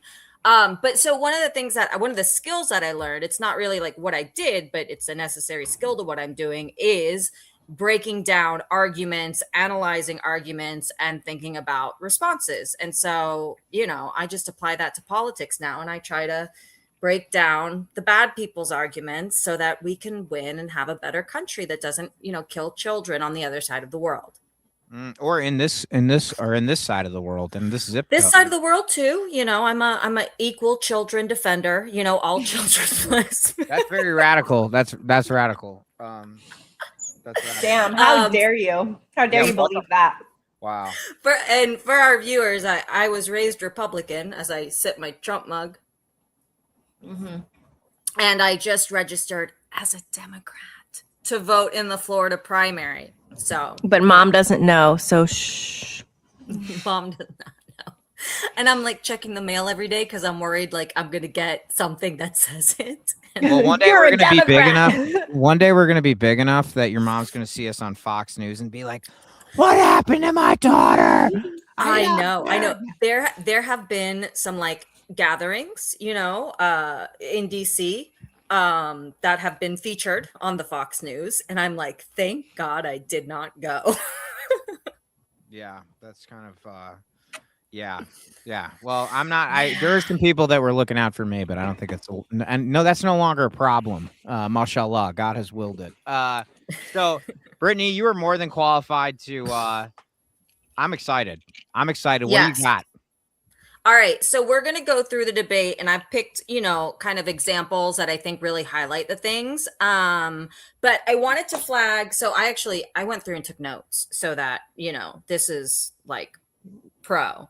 But I wanted to flag a lot of the techniques first that Haley Stevens does so we can like identify them, know what they are. So when you know them, you can see them, And so her big strategy that she likes to do is called pivot and deflect, or pivot and attack. And you'll see what she does is she'll get a question. She'll identify with the question. She'll say, yes, that is a big problem. She'll talk about the problem. She'll normally talk out, like give a specific Michigan example of the problem. So she's showing that she is engaged with the community. Like, yeah, I talked to this lady down in Detroit the other day and, spoke about this very problem, right? All of this is time wasting. So she doesn't actually, and she's trying to empathize, so she doesn't actually have to give her solution to the problem, which is what the question is. Yeah, because And then a solution would probably cost somebody that gives her money. Exactly. Or she hasn't thought about the solution. You know, there's a lot of there's a lot of delay and time wasting tactics here too. A lot like, you know, and this is why it's like you see these parallels when you listen to Trump, because Trump doesn't have any answers to anything and he will just say it. So it's really easy to identify when Trump is doing it because it's just so blatant. Whereas like these are strategies that strategists teach people to do. She has been taught to do this. I have no knowledge that she has specifically been taught to do this. Disclaimer. But and then she will pivot, and the pivot will either be to attack her opponent. The pivot might be a deflection. It can be a pivot. Sometimes she pivots to Mike Rogers as to why he's bad or he won't get it done, but she never actually answers the question. And so that's something I want to flag so that you guys can see it as we're going through it. The other tactic that you're going to see that she does all the time is what's called appeal to authority. And you know, saying that you're endorsed by somebody is obviously, there's a reason why people do endorsements, like the fact that Abdul is endorsed by the UAW. You know, that's a good thing for him to say. So I'm not saying never say your endorsements, but you can see that the way that she does it, she's not putting it into her. What now? Cynically. She's doing it cynically, but also she's not doing it to like in her answer. It's just kind of like thrown in there, you know, like and I've been endorsed by this and this, right? And so it's just she doesn't, it's not elegant the way she does it, so it's very easy. Yeah, she's not very good at doing the thing, but she's doing the thing. Right. And then, you know, she attacks Abdul's character. That's another thing that we know Trump does all the time. And another thing is Muslim people. They tend to do that. It's crazy. It's almost like there's a term for it. Like, what's the color of the Democratic Party? Blue? Islamophobia? No, blue MAGA. Is that what they say? Oh, blue MAGA. Yeah, this is 100% blue MAGA. And it's funny because you call them out and they're like, "What's blue MAGA?" And I'm like, "You are the blue MAGA. You're doing the thing." But so you have the thing, you know how we always say every accusation is a confession. Same thing, accusation in a mirror, where basically like instead of talking about the thing you're doing, it's whataboutism as well. You know, instead of addressing the question as it applies to you, you say my opponent's doing it. That's very Trumpy, right? You know, like if Trump deported or like you know, split up 5,000 children, you know, Joe Biden split up 30,000 children from there, right? Like it doesn't even have to be true. And then also, you know, a lot of these tactics are like the same thing, can be different tactics, but it's muddying the waters, right? So it turns it, instead of like an attack on her that lands, it's now a he said, she said, they're both doing it, everybody's corrupt, I don't know, you know, and we've seen how Trump does that. So those are the things that that we're going to see. You found all this? You found this in one debate? Oh yeah, she does it like repeatedly. It's really funny. But then you want to watch for like, instead of offering like specific answers, it's just general things, right? So Trump does it in this way, like, yes, so this is an example of all the things how Trump would do it, right? So yes, the groceries are too high. I'm going to bring down grocery costs. My opponent thinks the groceries are amazing. They want more grocery prices, right? So Trump, it's very clear the way Trump does it, but she's doing the same thing. Okay, so let's go to, I'm going to go to the video now, and then we can talk about it. And I'm going to skip through the opening. And we should mention this debate. Can you hear the sound when I turn it on? Yes. Okay. All right. Thanks for doing this. This is sick. Oh yeah, this is so fun. Well, I love, whenever I listen to things, I just like, I want to argue against it. I like it. Me too. Questions about have that affordability. problem. I do want to I want to show her opening statement, because I want you to see how she frames, like this shows a lot, and how she's framing herself and him. this race couldn't be higher. For Eliana. Costs continue to go up. Our health care, Claire. voting rights, civil rights, it's all on the line, in addition to Social Security and Medicare. And if Mike Rogers wins this race, all goes by the wayside. Look, Michigan deserves a senator who can win and who can deliver. I'm the only one on this stage who has flipped a Republican seat, and I was named Michigan's most effective Democratic lawmaker in Congress because my only focus is you. Abdul is running for celebrity. Republicans are propping up his campaign. And Mike Rogers just the other day said in a secret phone call that he makes it easier for him to win, that he's the one he wants to run against. Look, this isn't about the DC or New York influencer crowd. This is about putting Michigan first, and I've got the receipts. What about the to do that, Chicago which is why influencer Governor crowd? Whitmer and so What are we, many chopped others liver? are joining my campaign to win in November. I have Okay, clout. so I know. What about the Florida influencer crowd? Come on, I have a chihuahua. Okay, so I think she did a couple things there. So if you listen to that, and like one of the ways to kind of test this yourself is like, what did we learn from what she just said, right? Did you learn anything that she's done? No. And I'm not comparing and contrasting so much because of the time constraint, but like if you listen to what Abdul said, he went through specific things that he's done. Like, what did she say? She said she is the most something lawmaker. Like she gives the Most superlative, effective Democratic Congress member of Michigan. What does that mean? Do you What have, does that is there fucking an mean? award on a plaque somewhere? Like, like, is that, I didn't see that award. What did you somewhere. have to get done to get that name? Like, Right. nothing And that is substantial. but that's also the appeal to authority aspect, right? Like you should, like one of the things I was thinking is like, I'm a lawyer, right? So you come to me with a legal problem and you say, hey, I have this legal problem. Can you tell me, I want to hire you. Can you tell me if you can solve it? And I go, well, I have this plaque right here that says I'm the most effective lawyer. It's like, I'm not explaining to you how I'm going to solve your problem. So why would you pick me? You know?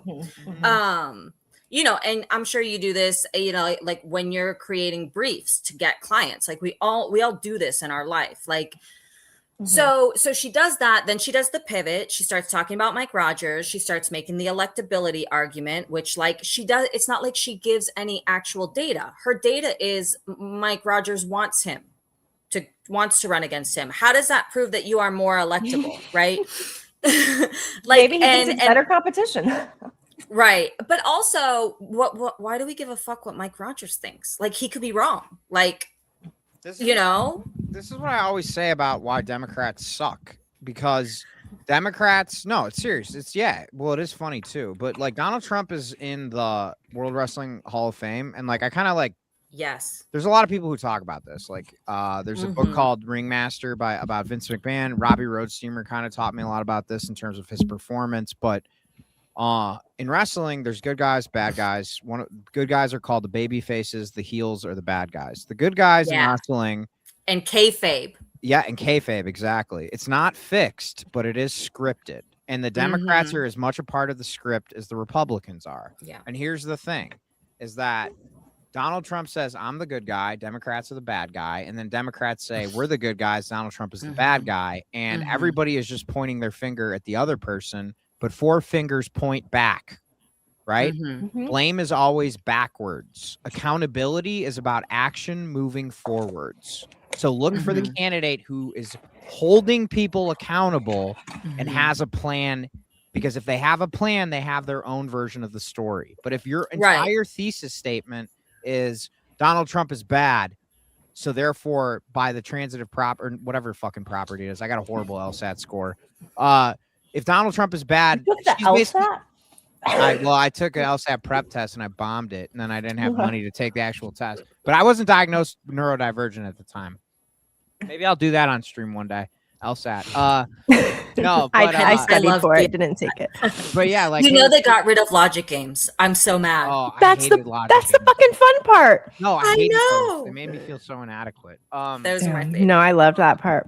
But yeah, no, but like Haley Stevens does the same thing that like Chuck Schumer does. He's like, Donald Trump is ruining this country. And it's like, well, and that's what are you going to do to fix this country? What are you going to do to fix this country? If your entire thesis statement is Donald Trump is bad, Like, it's like when I told my brother when we used to play, he's like, why do you always get to be Luke Skywalker and I have to be Darth Vader? Luke is the good guy. And I was like, yeah, Alex, but Darth Vader thinks he's the good guy. Like, so that's the thing, is the bad guys always think they're the good guys. Yes. And you're playing into his narrative, though. So you have to create your own narrative, which is what Abdul's doing, which is what Zoran's doing, which is a lot of progressive politicians. They have a thesis statement about the disease. They know that Donald Trump is just the symptom.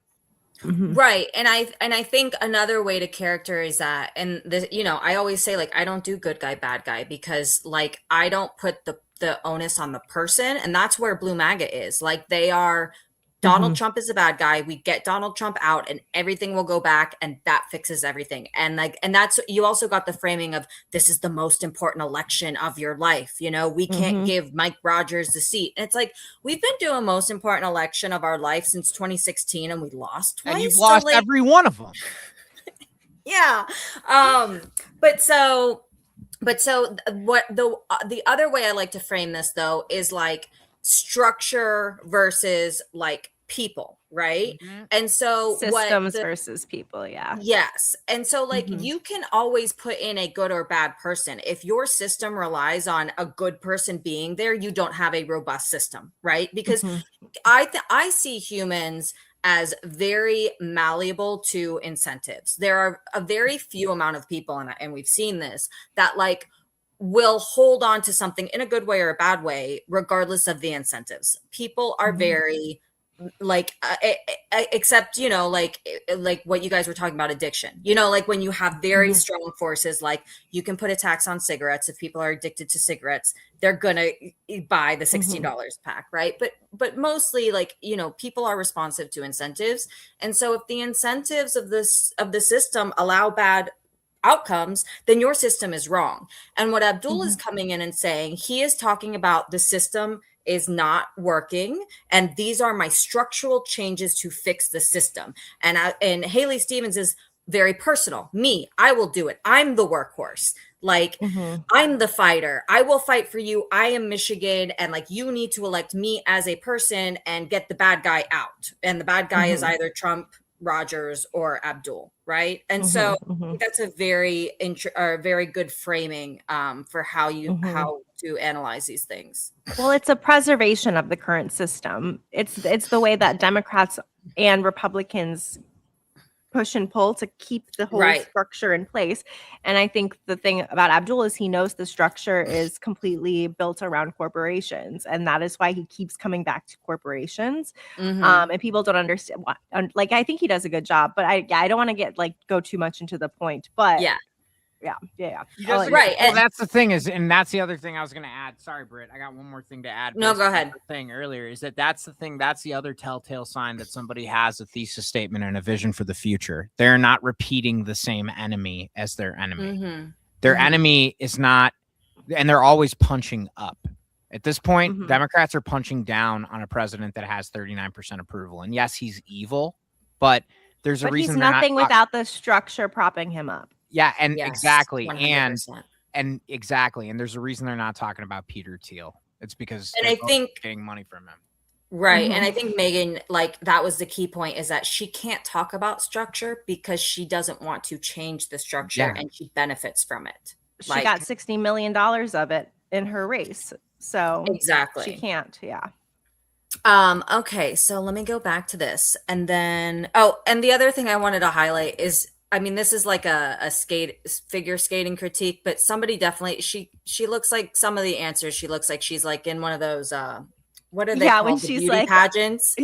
Like she like, I'm trying to find the thing, but she'll like answer a question and she'll be like, and all for Michigan. Like, somebody definitely told her, like, so much. Smile, it's that face. It's literally put a button on it. Yeah. And for me, it's not even like a critique on her. It's a critique on women versus men in politics of like how as a woman, smile. You should smile more. You have to smile more. Whereas like Abdul, he smiles some, like, but he's allowed to have a normal face, and we're not allowed to have normal faces. And she should be fucking not playing into that game, but she is playing into the game. And I noticed that too. I'm like, girl, put that smile away. It's so fake. Like, we don't fake smile around here. Well, exactly, because you can tell when it's a fake smile because the eyes are dead.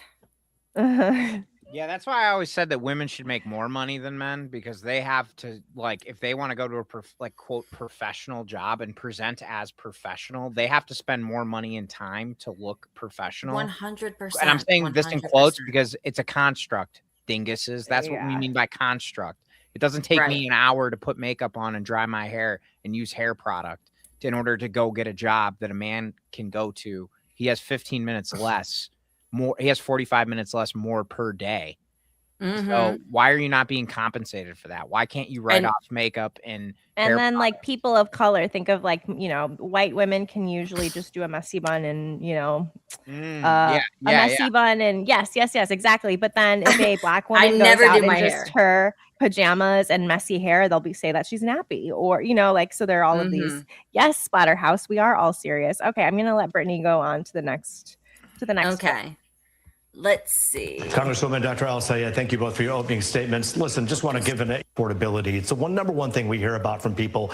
What are they doing in Washington to make sure that life is more affordable for me? Dr. El-Sayed, what are you doing that's something that perhaps we haven't heard before in Washington that's different to keep the cost of living down? So let me just tell you, for me, I don't take money from... Really quick. So I'll start at the beginning of his answer. So this is about affordability. And he asked that question in an interesting way because he doesn't want their stump speech. He's already heard that. He's like, what's something new? Right. And so here we're going to hear Abdul's answer. Dr. El-Sayed, what are you doing that's something that perhaps we haven't heard before in Washington that's different to keep the cost of living down? So let me just tell you, for me, I don't take money from the corporations who are jacking up your prices in the first place. When you're bought off by DTE and Blue Cross and Big Pharma and Big Tech and APAC, don't be surprised that there's a pro quo that comes with that quid. That money doesn't just fall off trees. $60 million from outside organizations in this race didn't just come from nowhere. It's because those exact same organizations expect something on the other side, and that's... Okay, I have to change the screen because it was in the middle of his answer. You're doing great. This is not easy to do for anybody who's like, oh man, the technicals, like what's going on? It's like, you know, we'll fix it in post. We're fixing it in post. What's up. That's what streaming is, the process. That's why we have Chris. That's why I love Chris. He fixes it. And I go on, I'll edit it before I put the clips on YouTube. Yes, we'll edit it before we put the clips on YouTube. Oh, you put the clips on YouTube, Meg? Thank God. Yeah. I feel like I spend half my life posting stuff. It's horrible. I got you, dude. You're the best. Man. Okay, you want me to put your screen back up? Candidate in this race, senator. So it starts with being able to say, I'm the only candidate in this race who doesn't take any money from corporations. Never have, never will. And then from there, I actually can stand up to them. I can do things like enforce our antitrust policies that haven't been enforced. I can do things like tax billionaires their wealth so we can take that money and invest it in you and your kids, in your schools. I can do things like make sure that rather than sending your money somewhere else to drop bombs on other people and their kids, we can keep that money here at home. And just in case you don't believe me, just think about this. Just last week, our friend here voted to send 3.3 billion of your tax dollars to a foreign government. That is the pro quo that comes with the quid of $30 million spent by APAC. So it really comes down to how are you funded? Dr. El-Sayed, thank you. Okay, so like that was a perfect kind of opening response. And if you know, we saw everything we've been discussing. So we saw him talking about the structure. We saw him talking about the biggest thing that he is going to be able to do for us is the all-encompassing, because he does not take corporate money or corporate PAC money. He's not beholden to them. He's not owned by them. It enables him to do the various policy things. A lot of the politicians that we've seen, they talk about what they're going to do, but they never get it done. Why can't they get it done? Because the people who actually fund them don't want them to do it, right? So he is explaining what the structural problem is and why he is uniquely suited versus his opponent to be able to deliver on these things. And then he gives 3 specific things that he's going to do. He talks about enforcing antitrust laws. He talks about I forget the second thing. It's going to come to me. Enforcing antitrust laws, taxing the billionaires. And that's something that we definitely need to do, is rewrite our tax code. And the third thing is not sending our money, like defunding our military budget, not sending our money to kill kids overseas, right? And those are 3 things that I work on in the Senate that he, as a senator, has the ability to have influence over, right? So I think that was a perfect encapsulation of like what a response Wait, should did you just do. say you work on it in the Senate? What do you do in this? If you can't say it, don't She's a worry. lobbyist. Oh yeah, no, that's my volunteer work. I go and I lobby. I'm like, I say advocate because like I don't get paid and like there's legal requirements around lobbying, so I don't technically lobby because I do it for free and I do it for humanitarian causes.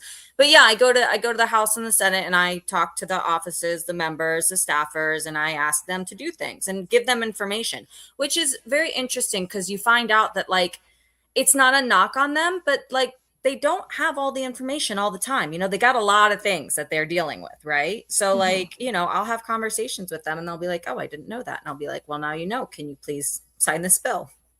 And I've been working on the NDAA. Like the past couple months has been like just NDAA. Yeah. It's bad. So he has the good version of the answer. Now let's hear our girl.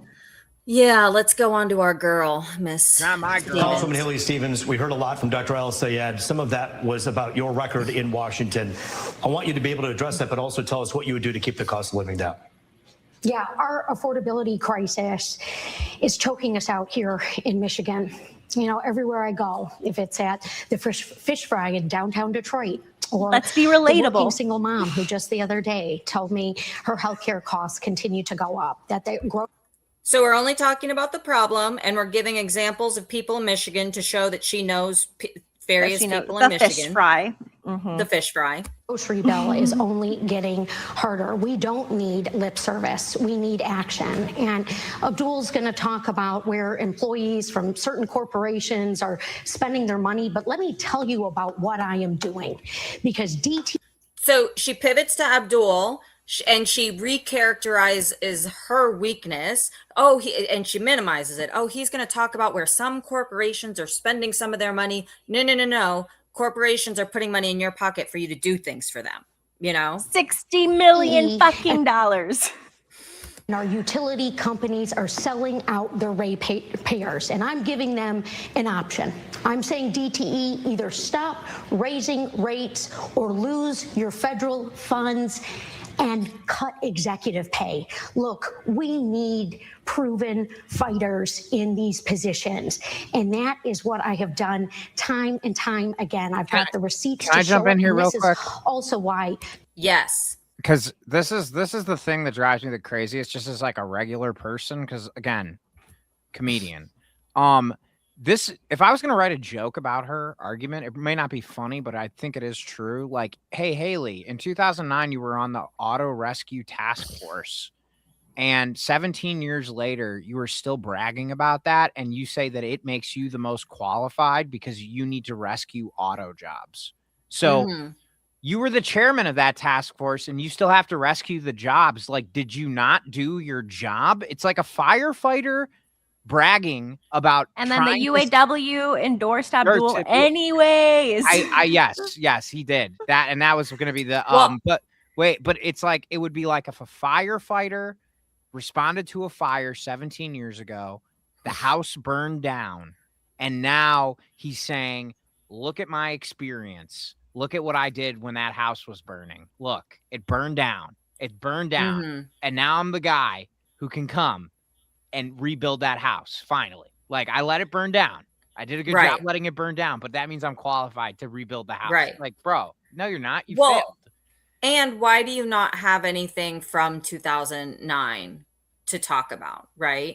Exactly. And so, and there's a question on the auto part, and I have a whole section on that later. So I'll go into detail, but like, there's so much about that specific part. But like she gave one answer. She gave one line answer, and it was, she says she's gonna like tell them to stop raising the rates and cut CEO pay, or they're going to lose their federal funding. That's her one solution to the cost of living. And there are so many problems with that. Like, the first of which is she takes money from DTE. So like, what are you telling us that this is what you're going to do in the Senate? Like, you know, the incumbent has an advantage because they are an incumbent and they have all the advantages that come with incumbency, but they also, have been in the position, right? I used to say this to my cheerleaders, like if they were, on the team before, they would be like, do we have a guaranteed spot on the team the next year? I was like, no, you got a spot the same as everybody else. You got to come to tryouts and I pick the best ones. And I'm like, you have an advantage because you were on the team last year. So you should be better at the people coming in that are new. So if she's telling us, okay, rates are bad, there's issues with DTE, why haven't you done anything in the House? Show me what you have done. Well, Abdul doesn't have something he can point to because he hasn't been in a legislative position where he could do something against DTE. Now, he has other receipts, right? He has all of the work that he's done in public health care, right?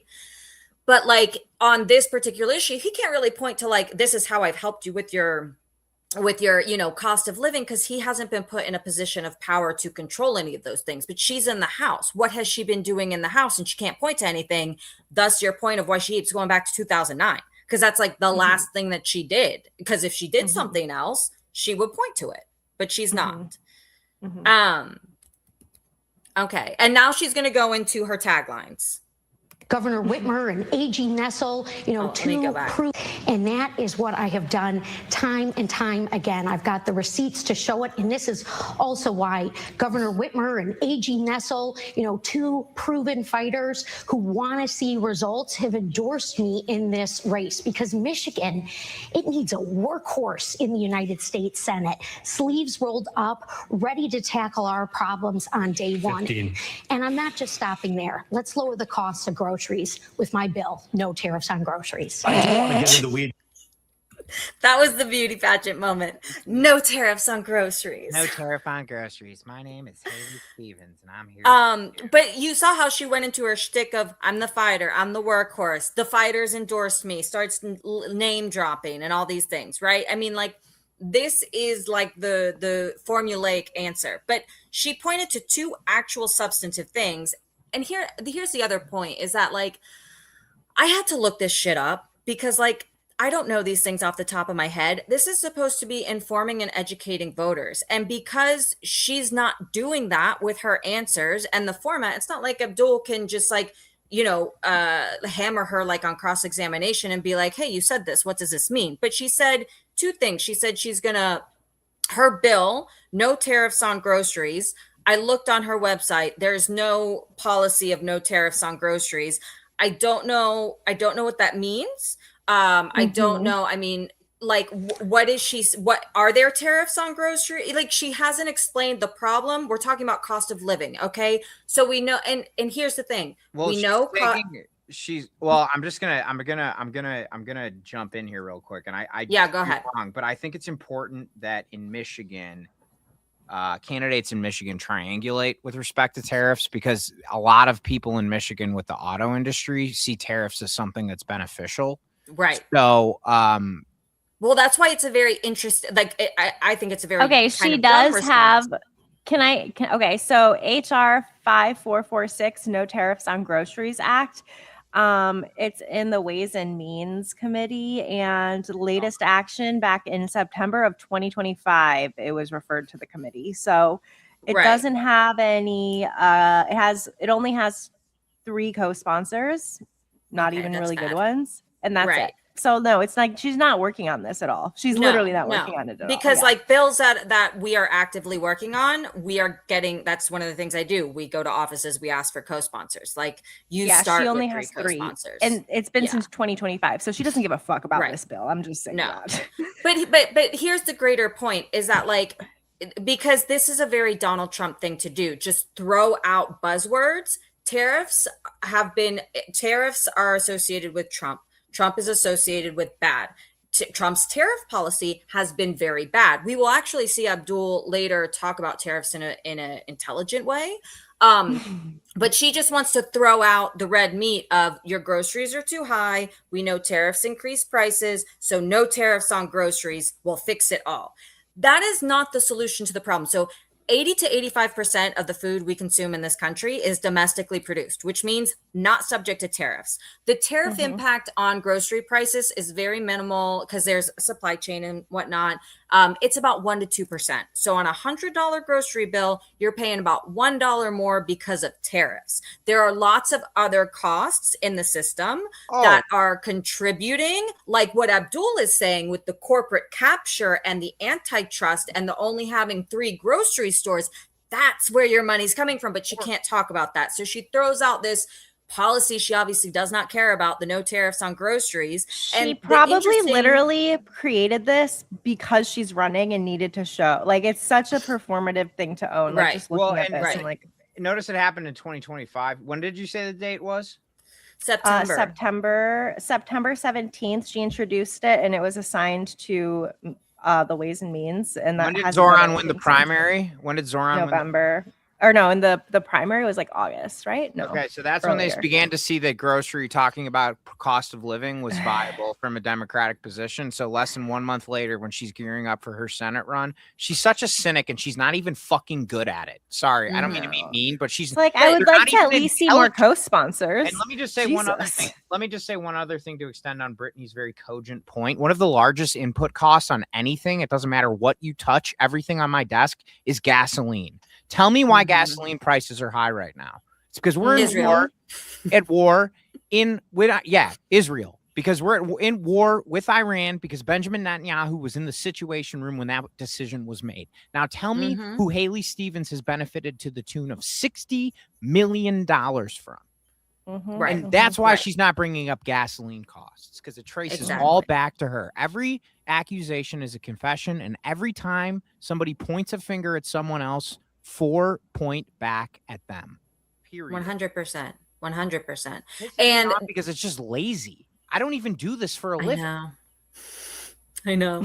But here's the other thing too that you said that ties it back to what you said earlier is tariffs are not 100% bad or 100% good. They need to be used in a targeted way, and they can be used. And the thing is, for some Michiganders, for some Michigan farmers, they actually like the tariffs because it protects their industry. Tariffs are protectionist, right? So like there are certain types of, so like dairy, like Canadian dairy farmers, there's an issue with tariffs back and forth between Canada and Michigan and the other dairy states up there. And cheesemakers are protected by tariffs. Like, so our cheese that we import from like France and stuff is a lot more expensive because of tariffs. So like a Michigan, it's not even incentivizing then to say no tariffs on groceries when they need it to protect, because it would hurt the Michigan cheese makers. Exactly. What a dumbass.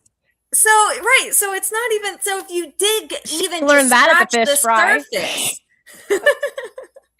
like, you know, so I don't know where it came from. I don't know who said it to her, like, make sure to say tariffs on, I don't know who came up with this policy idea, but particularly for like a Michigander, like that has critical agricultural industries that are protected by tariffs. You know who is also protected by tariffs? The auto industry. Like, you know, I'm not a big tariff person because I'm a free trader, because I'm a Republican, but so I'm not arguing for or against these things. I'm just doing the analysis part. But if you were somebody trying to appeal to like Michigan workers on a Democrat ticket, like, tariffs are not going to be the thing. Yeah, exactly. Yeah. And then I wanted to also talk about her DTE, because so her other policy thing that she said here is she's going to make the DTE corporation lower their rates and not and reduce CEO pay, or not reduce CEO pay, or she's going to withhold federal funds. Again, it's a one sentence throwaway. She does not explain her policy, and she doesn't actually explain how much of these two things, because she only said two things, or she said CEO pay and lowering the rates. How are you going to make them lower the rates? Just say magic wand, lower the rates. How that is going to affect the structure, right, of DTE and the electricity. Why are the rates going up in Michigan? Does anybody want to take a guess? Classroom? Why? Data centers? Data Yes, exactly. Ding, ding, ding. So, and Abdul actually does explain this in an answer later on. But data centers, so what's happening with data centers kind of very broadly is data centers require a shit ton of power, like a lot more power. And the grids, which is the things that like give you the power, are already built, right? So you can't just like put another plug in the wall. It's like when you put too many plugs in the wall and the whole thing blows up and then you get no more electricity and you got to flip the thing in your garage. It's kind of the same thing as that, right? So you have to build more power infrastructure. And depending on the contracts, data centers aren't really like, they're like, yeah, we'll pay for the electricity we consume. We'll pay a premium for the electricity, but who is paying for the upgrades to the grid, the cables, the substations, all of that? It is the taxpayers. And that is why the rates are going up, is because there's more electricity demand because of this data center, and the cost of that demand is being externalized onto the ratepayers. So she talks in her answer about standing with the ratepayers, but the ratepayers aren't the ones paying her. DTE is the one paying her, and therefore she is going to support DTE interests and not consumer interests. And not only DTE, but also she's taking a lot of money from AI. AI needs those data centers. She's like it's all a messy conglomerate of just, she is here to represent corporations. End of story. And she hasn't explained at all how she could even get that legislation done. So again, I looked things up, and DTE is not just a Michigan company. And they actually, the people with the most power over DTE is the state that regulates. So like state assembly, the governor, that apparatus. But they have 59 projects in 14 states. So in order to get this done as a senator, as one vote in the Senate, she would have to form a coalition with the other 14 states where DTE is in, or all the other 50 states. And has she? Exactly. Has she done this work? Like, and again, I'll point back to, she's been in the House. Have we seen the DTE rate limiting bill in the House? Because whatever she says she's going to do in the Senate, particularly on this issue, she has to get something passed in the House too. So, and it has to get signed by the president. So like, if she's really thinking she's going to use her legislative power in the Senate to limit rates on DTE in Michigan, I mean, it's just fantastical. It's just like, have you spent 2 seconds actually thinking about this, your sponsors? It's just something that you thought sounded good in a debate, because like, this is why people don't like politicians, because she said it, she threw it out, but like, this isn't going to happen. I'm telling you, it's not going to happen. Right. Or she would have at least got a lot incoming, you guys. Okay. Steve has to handle something, but he said we can keep going.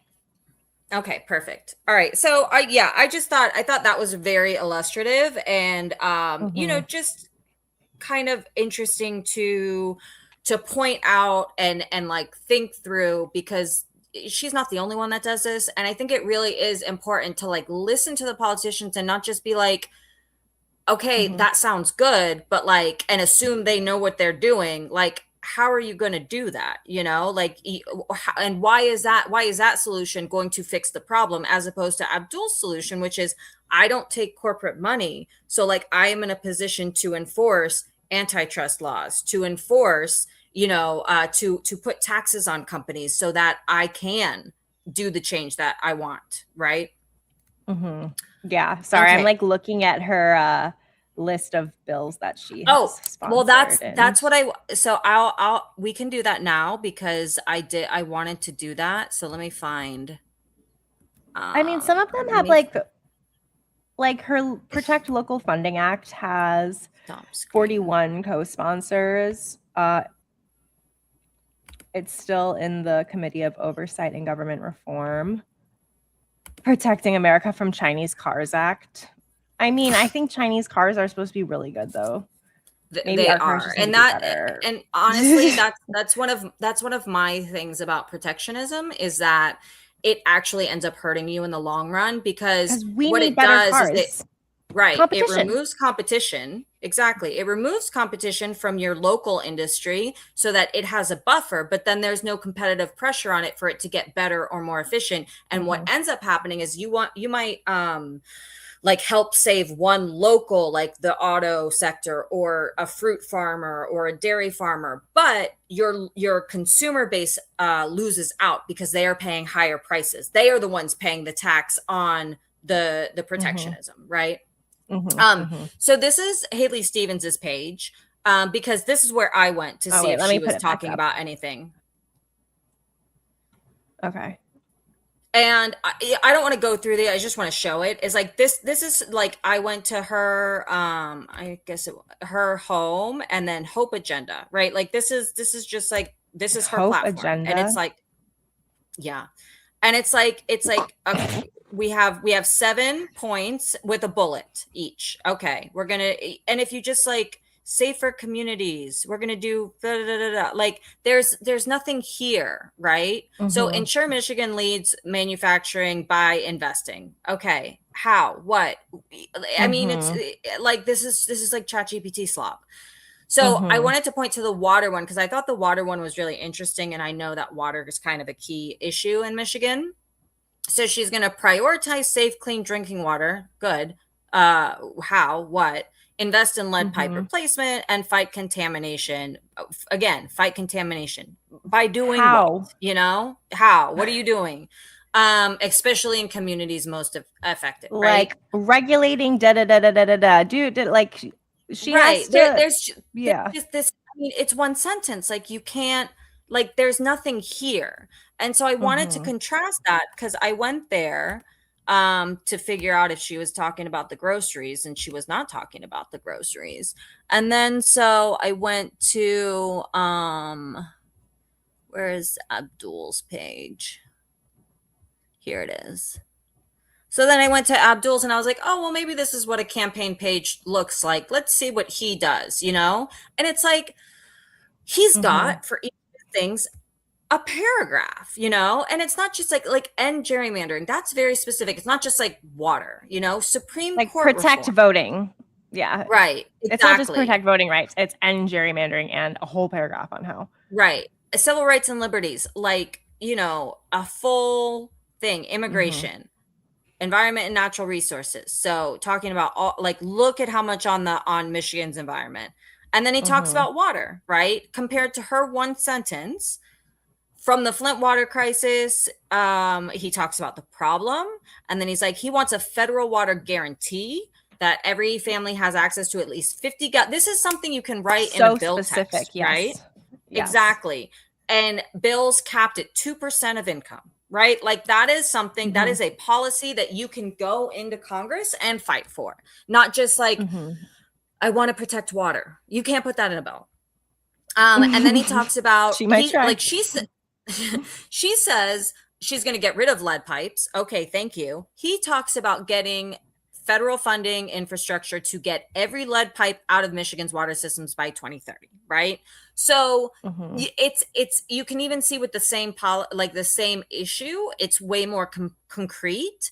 And like he's obviously acknowledging that like you can't, you know, there's probably a lot of lead pipes there, I guess. It's a big state, you know, it's going to take time, and he's putting a deadline on it. And then he talks about, so she talks about PFAS contamination, but we don't know how. He's saying, how is he going to do it? He's holding the polluters accountable for the contamination. And federal funding to invest in aging drainage and purification. Okay. And then he has a very specific, like support shutting down line 5. Does Haley Stevens know about line 5? I don't know, but she didn't talk about it. Right. Okay. So that's just like, you know, like just looking at the work that they're willing to put in on their campaign pages, like might be indicative of what they're going, the type of ethic they're going to bring $60 million to the job. And she can't even like hire someone to put together some legislation plans, like because she doesn't want to have to be held accountable to anything. That, and probably she can't put those things in because the $60 million won't let her. People paying because that would hold them accountable. They're the ones who would be held accountable. They're the ones who would have to do all the lead pipe shit and the PFAS. Yeah. Okay, what else we got? All right, moving on. Cancel. Okay, 228. Okay, so yeah. He's a bit with this because I want to ask you a very direct question. Okay, so now he's moving to a direct question, and this is like so much obfuscation. That so many people ask us, are these folks getting money from big utility? Congresswoman Haley Stevens, are you taking money for your campaign from DTE or consumers? No. Like, that is the question. How are you taking money for your campaign from DTE? Are you taking money for your campaign from DTE? The answer is yes. That's the answer. Yeah, I'm pulling it up right now. And I'll put closed captions on. So, getting money from big utility. Congresswoman Haley Stevens, are you taking money for your campaign from DTE or consumers? No, but let me say this, Roop. I have been transparent.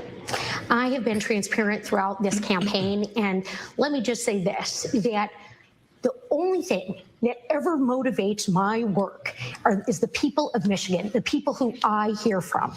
You know, my opponent is on these big podcasts. You know, he's running a podcast himself. These folks are making fun of the way I sound, but yet I sound like the people who need help, who are talking to me about what they need Congresswoman, done. that was a follow-up to ask the direct question. okay, so I thought that answer Wait, was let him cook. Can you let him cook real quick? Sorry, he was about to. Yeah. I want to hear. No, what he's going to follow up, but I wanted to point out my bad. specifically like that answer, because it was a very specific question that she did not respond. I mean, she said no in the very beginning, I guess. So she did respond, but the point is the tactic that she used, it's very Trumpy. Everything is about they are making fun of me, my accent, and then relating me like I am the fighter that's going to fight for you. I'm standing in your way. Like it's the same thing, that it's the same device that Trump uses, right? And then she likes to pivot to this. He's a podcaster. Like, he wants to do this to get famous because he has a podcast. First of all, podcasts aren't a bad thing. I don't think we think podcasts are a bad thing, but Also, literally everyone has one. Except libs, they go on CNN. Nobody wants to listen to a shit lib podcast where Haley Stevens and like Jake Tapper talk about like James Patterson. I mean, Favreau, Pod Save America. Yeah. You know. Yeah, I don't know. I'm partial to the Pod Save guys because especially Ben Rhodes and Tommy, they do. I do like Ben Rhodes and Tommy a lot. Ben Rhodes is pretty with John left. Favreau because of how he handled the Daria Lisa Chevalier abolishment. Oh yeah, I think that was bullshit. That rubbed me the wrong way. But you know, they're in the mid. Well, I like Ben and Tommy. Yeah, they're good. But it's like he did a podcast on public health. His specialty, the thing he has a doctorate in and a Rhodes Scholar in and dedicated his life to, because he wants to help people get healthier, right? That's what public health is. And he wanted to bring that information to the public through a podcast that he did for 6 years. Like, why is that a bad thing? Like, right. It's insane. But yes, so she doesn't answer the question, and then she does the same thing. She deflects, she pivots, and then she does the very Trumpy, the I'm fighting for you. They're making fun of me, which is making fun of you. Like, no, sweetheart, we're just making fun of you. Whether you're taking money from utilities or not. No. The answer is no. Thank you. Dr. El Sayed, I'm asking you the same question. So he just followed up and she said no, which is not true, because she did take that money and she is relying on like a very kind of loophole-y type thing where the money was given to her congressional campaign before she went to the Senate campaign.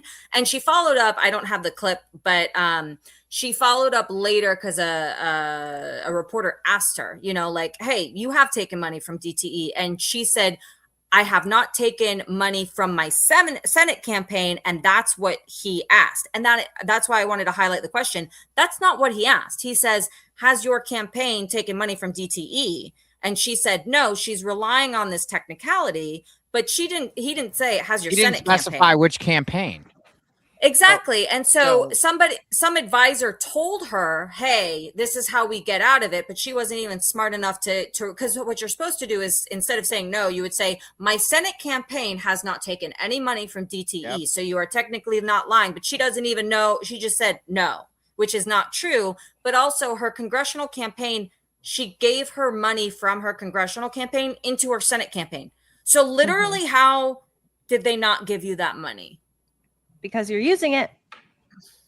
Exactly. And I looked into this, like for DTE, for like a utilities kind of company, the main power over them is at the state level, so that's where they concentrate their funds. And then congressional House members have certain authorities over them where they can get things that they want. And so she was in a specific committee where she could do things for them, so that's why they were giving her money. But in the Senate, she's not going to have that same power, and senators have less kind of control over things to give them. The Senate is like broad policies, so it doesn't make sense for them to donate to her anyway, right? Now. It doesn't. Like it's not like, oh, I'm not taking DTE money, I have a principled stance. It's just like, no, I'm running for a position that like can't really give them stuff. So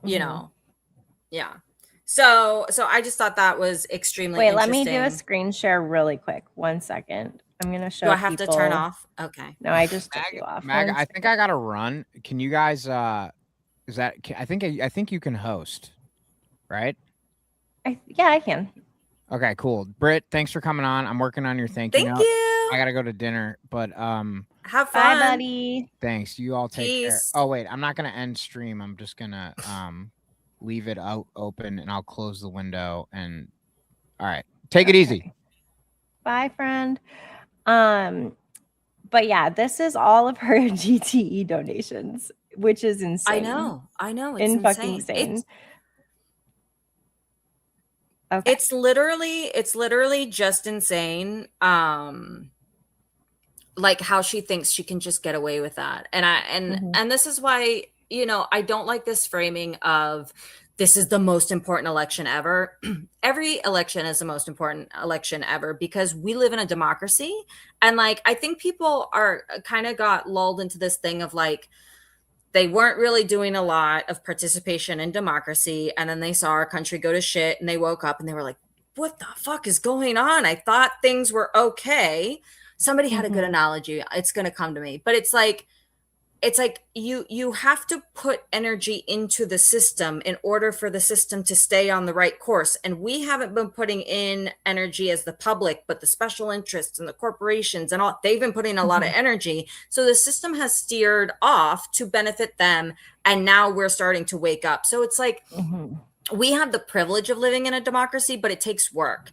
And, and I'm not a UBI person. I have a lot of things. I think UBI is something that could actually backfire a lot because it would allow us to like not be able to even have jobs anymore because, like, I think like there's a reason why Elon Musk wants UBI, but like incentives for democracy, like I think that would be really good. Like if you have to spend an hour of your week on democracy related things, like you should get paid for that. You should get civic paid for engagement. Tax. Yeah. Exactly. Like and we need more investment in that kind of work. Like there is a reason why like Republicans and like corporate backed interests are so well funded and like the lefty progressive causes that like we fight for that I think are more important. And I'm coming at this as a Catholic, these are the most important things that Jesus said to do. Are not funded at all, so that's a structural problem. But I think we need to get out of this thought of like, oh, we just need one more election and then we get to go back to brunch. Like, we're not going back to brunch, people. I'm sorry. I swear to God, every time I see that, I'm like, they're like, if Kamala won, we'd be up. I'm like, well, you were clearly someone who is not fighting for an end to fucking genocide, an end to, BLM, like all of the uprisings in 2020. I'm like, yes, we go to brunch, but like, we have had a lot of fucking fights in my lifetime. What are you talking about, brunch? Right, exactly. I'm like, I will be at brunch when I get to go have brunch in Gaza. So let me know. Yeah, there we go. And not All at the right. Trump version of Gaza. No, and no, not. Gaza, Palestinian-owned Gaza. Okay, Exactly. I do have to get going in like 15, so we Okay. can always pick We'll back just up keep. tomorrow. Yeah, I'll just. Do you want me to cut jump ahead, or you want me to just keep going and then we can pick up? Whatever you want to do. Okay, let's go to APAC. Do you want to talk about APAC? Love it. Okay, APAC is the next one. 355. Okay, perfect. Do you see why some people are bothered by the fact that so much money, $40+ million, has come from AIPAC for these PACs to talk about you and to promote you and to put you up as their candidate? Yeah, and I appreciate the question, Root, because this moment in this country and here in Michigan, people have every right to be frustrated about our campaign finance system. My opponent here on this stage, Abdul, he's got a super PAC that his father-in-law funds that has millions of dollars going into it. And look, in terms of foreign policy, you know, Abdul and I do differ. I believe in a two-state solution. He has attacked me by name for purporting that the people of Palestine and the people of Israel deserve to live side by side peacefully. The goal is always long-term peace. And also, the Prime Minister of Israel has attacked me by name. That was such a both performative attack. Represent the extremes.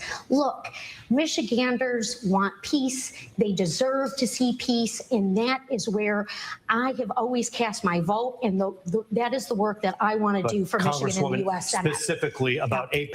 Okay, we'll talk about that answer and then we'll go to the follow-up. So, like, can you tell me? So first of all, the question was about campaign finance. It was not about foreign policy. That's like, if I asked you what was her answer, you would say something about foreign policy. The first question was about campaign finance, but she deflected because she doesn't have an answer to the $40 million that AIPAC is spending on her. He could have not said AIPAC. He could have said she gets a lot of money from health insurance and healthcare companies. So he could have said, what about, on health insurance? And then talking about foreign policy would have made no sense in the context of that question, because the question is about corporate control, corporate interest, special interest, and the campaign finance that she receives from them. So that's like the first flag is like, why are we talking about two-state solution? The question was nothing about that, right? But and then she does like this completely disingenuous thing where she says Abdul is attacking me. On what? You didn't tell me. I have no idea what he has attacked you on. And Netanyahu is attacking me. On what? You didn't say that either. Are they attacking you? She says they're both the same extremes. Exactly. Which is insane. Trying to juxtapose themselves like Netanyahu, because the Democratic Party, I think, has at least shifted enough to where some of them think, okay, I still like Israel, but Netanyahu's the bad guy, right? Because he's doing a genocide. Like, in 50, 100, I don't know how many years, we're going to look back at this period and Netanyahu's going to look a lot like some of the other ones, He was going to look worse because he's gone away with it for too long. I know. Yeah. But yes, she placed the card to be like, look, even Netanyahu doesn't like me, because that's a safe way, because there are a lot of Zionists who just don't like Bibi's Israeli government. Exactly. And so she just found an end to make this statement anytime she could without ever actually having to think about or answer the question. She just said, oh, this is my end for this talking point that I prepped with my team. Right. But and then she puts them, and so if Netanyahu is the extreme end, genocide end of this side, and Abdul is on the other side, the other extreme. What is the other extreme? What is she saying? Extremely ending a genocide. And then she's in the middle, so she positions herself as, I'm being attacked on all sides. And this is very Trumpy. What does Trump do? Oh, these people are against me. The media is against me. All of these people are against me. Exactly. And I'm the one because all these bad people are attacking me. I'm the one that's reasonable, right? Like they're unreasonable, I'm reasonable, they're extreme, I'm not extreme. And then it's the juxtaposition point. Like, what does he always say? Joe Biden and the radical left. Like, Joe Biden So isn't anywhere radical. near the radical left. So Exactly. radical. He's But you probably put more of those a things- Republican in most parties, or conservative in most parties, or most countries. Yeah.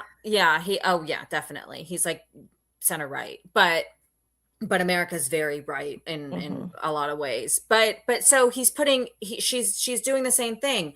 Like, I know we like the radical left, but and we don't like Joe Biden. But radical left bad, scary. Joe Biden, put those two things together. Bibi Netanyahu bad, Abdul, put those things together without actually having to say it. It's like it's a cognitive trick. So it's like, but there's no substance there. Like, what is the substance? Like, they're attacking me, so you should like me because they're bad. And so if bad people attack me, then I'm good. It's that good guy, bad guy framework again. And then even if the question was about foreign policy, what's her foreign policy? She just said peace. She just said peace a bunch of times. But how do you get and two-state solution? Which how do you get a two-state solution when one side is bombing with impunity? Like, exactly, she can't like but so it's like I don't even know why she pogroms. opened that door. Like, it's actually it wasn't a smart move at all. It's just like, what? And right, it's like, and this is why I keep saying she's just not that good at it. But like when you pivot, you're supposed to pivot to something that like is good for you or makes you strong or makes you feel, like give us a benefit of AIPAC giving you tons of money. Like, sell it to us. Sell it to us why it's okay that AIPAC is giving you this much money. Right. If you can't do that, then and the thing is like Abdul already pointed this out earlier in the debate. He showed the direct correlation. AIPAC gives her 40 million. She votes to give Israel 3 billion. Like, you pay 40 million to get 3 billion. That's a good trade, right? I would do that trade. Yeah. So, and we saw that in the aftermath. Everybody that voted to not send the 3 billion, AIPAC said, we're not funding you anymore. So like that is the quid pro quo. It is out in the fucking open. Yeah.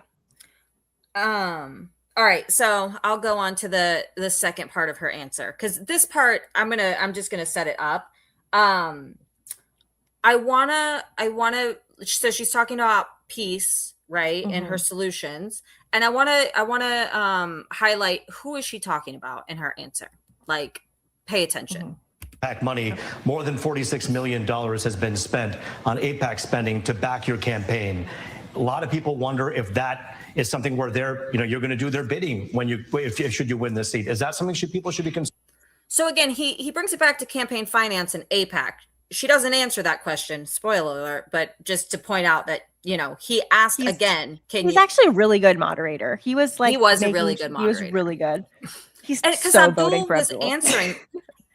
Exactly. But the thing is, one of the criticisms I will say to Abdul, and obviously this is difficult from him because he's a man and she's a woman, but because of the way the debate was structured and because she doesn't answer questions, I'm sure if you look at the time, she spoke a lot more than Abdul did because her answers required so many more follow-ups.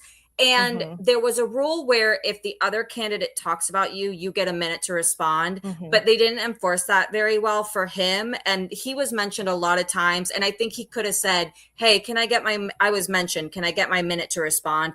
And I'm sure I also think he doesn't care. I also think he was like, I'm not even going to justify it with a response. He might not, but I think just having another minute to talk about something would, like, there are some things I think he could have addressed. But you always don't want to seem like you're a man talking over a woman, and that's something there are a lot. It was the classier exactly. way to do it. It was. Okay, so here's her non-answer. Concerned about, and if not, why not? Absolutely not, Roop. Look, I have been very clear, consistent, and transparent, and I have continued to be. I want to see long-term peace. I want to see a two-state solution. I am deeply proud to represent one of the largest Jewish populations in a congressional district in the country.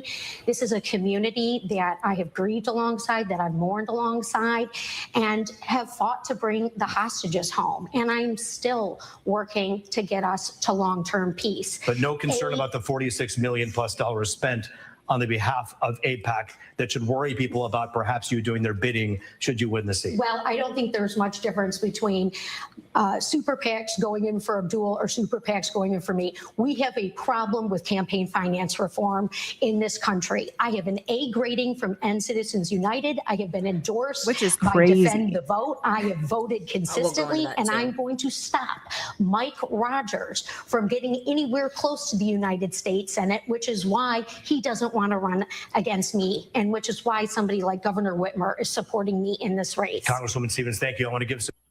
Okay, so I should have stopped it. But so the first answer, she's talking about foreign policy again. And she's basically saying, no, because I'm going to vote for peace. And I've consistently voted for peace. Well, we haven't got peace, so your votes aren't doing anything. But who did she talk about? She talked about her Jewish constituents, the Jewish people who had community. hostages. And also, this is a stupid setup because Abdul has said he grew up in that community alongside Jewish people. And exactly. But she did not say anything about the other community that has been impacted. So she's appealing to one community. Exactly. But she has to appeal to all Michiganders. All Michiganders. But the thing is, and this is where I get really upset about how the debate gets flattened in this way, is that she only appealed to one part of the Jewish community, because there's a whole nother part of the Jewish community who we all know, who we work with and know, who are like grieving this in a different way. They are grieving that they are grieving the genocide. They are grieving that they are having to come to terms with like people they know and love are supporting a genocide, are helping to that their country is helping to fund she had a genocide. Constituent who was Jewish with a baby try to stop her to be like, hey, I don't like that AIPAC also funds all these Republicans who are pushing all these horrible policies. Like, she wasn't even trying to bring up Israel. She was just like AIPAC. Right. And Haley Stevens turned around and walked away from her. And she said, I'm worried. I'm a Jewish woman worried about my child's safety, the world that they're going to grow up in. So yeah, it's like this very narrow group that subset like, of you guys are my only people. Jewish people. I'm relying on you. So I'm appealing to you right now. And the reason why I hate this framing is she does paint it as a one group versus another group, Jewish people versus, she doesn't say, but Muslims or Arabs or Palestinians, however you want to characterize the other group. And it's like, I was looking at some other, some other question the other day, and I was doing some research and things. And it's like, before Zionism, like 1800s, 1700s, like the Middle East, like you had a bunch of Middle Eastern Jewish people who moved to Israel in like the 1950s, right? They came from places like the Maghreb. They came from Iraq. I was looking at food. And they brought their local food with them to Israel. And it's like, it just shows how beautiful that area was before. And it was talking about how there are certain dishes that Jewish people used to, like only Jewish communities, so like Jewish communities in Tunisia would do, because they couldn't cook on the Sabbath. They couldn't light a fire on the Sabbath. So they would, and there was only a community kitchen. This is like 1700s, right? Before we have electricity. And so they were talking about how the Christian or the Muslim shop owners who owned the kitchen would like take the pots for the Jewish people and put them in their ovens and tend the fire overnight from the Friday night to the Sabbath. And then the Jewish people would come get their pots in the morning to have their Sabbath meals because they couldn't cook on the Sabbath. And it's just like, that's how that community used to be. And it's really beautiful. And like, and we do that here in the United States. Like, we have Christian, Jewish, Muslim neighbors, like, different ethnicities, like the melting pot, like that's like, for me, the biggest symbol of melting pot is food. And that's why you can go down the street and you can get like Italian next to Chinese next to Thai. And it's like, that's a very beautiful thing about mixing of cultures, that like this whole like breaking it down into like this one group needs their own ethno state. It's like, no, like people mixing is beautiful. And I hate how that it gets flattened. And also it is essential for a species to survive. Is diverse genetically. Genetically, you need heterogeneous, exactly, because homozygous traits are the bad ones that tend to die out, that make you less adaptable. That's what's the craziest thing about white supremacy or people who are against like interracial coupling. I'm like, that is literally how y'all are gonna get wiped out. So knock yourselves out, but it's crazy. But no, like I live right next to a whole shopping area, and there's a smoke shop owned by a Palestinian. And his thing is like, this is what it should be everywhere. We have an Indian restaurant right there. We have an Italian restaurant right there. I'm a Palestinian. We have a synagogue right over there. We like every kind of person can come here on a Friday night, walk past each other, eat each other's food, and that is what it looks like to live in peace. You should never say, no, this is for all one person. And so, yeah, I mean, it's like, but there she is directly talking about the people who want this one specific thing. Right. And how do you get peace if you don't even acknowledge in your, she didn't even acknowledge the existence of the other side. She didn't acknowledge any of their pain, any of their struggles. Like, she didn't even acknowledge that she's been to their community. Like, she literally did not say a word about them. So if you look at this as a two sides thing and you only talk about one side, you obviously don't believe in a two-state solution, right? Right. Because you're only talking about the interests of the one side. Totally. Yeah.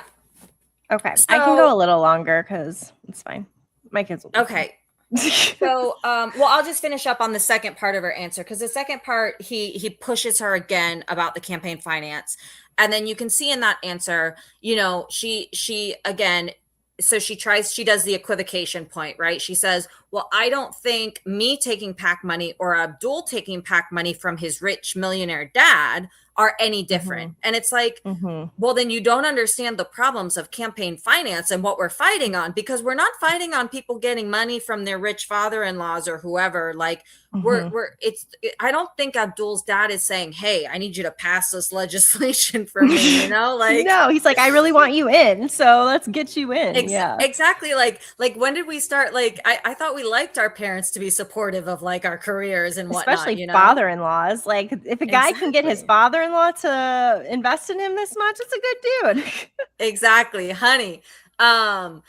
But so she tries to equivocate, like, oh, we're all just getting money from, and it's the PAC money, it's the same. It's like, no, it's not. Like, if Abdul's father-in-law was like the owner of Geo, the private prison system, then I'd say I have a problem, but no, it's just a guy, and yes, I don't want on it, like, personally, like, yeah, I don't think Abdul's dad should be given him millions of dollars, but he shouldn't have to. He only has to because they're giving you 40 million and he's got 2, like, so and that's the thing, it completely ignores the scale of the problem, right?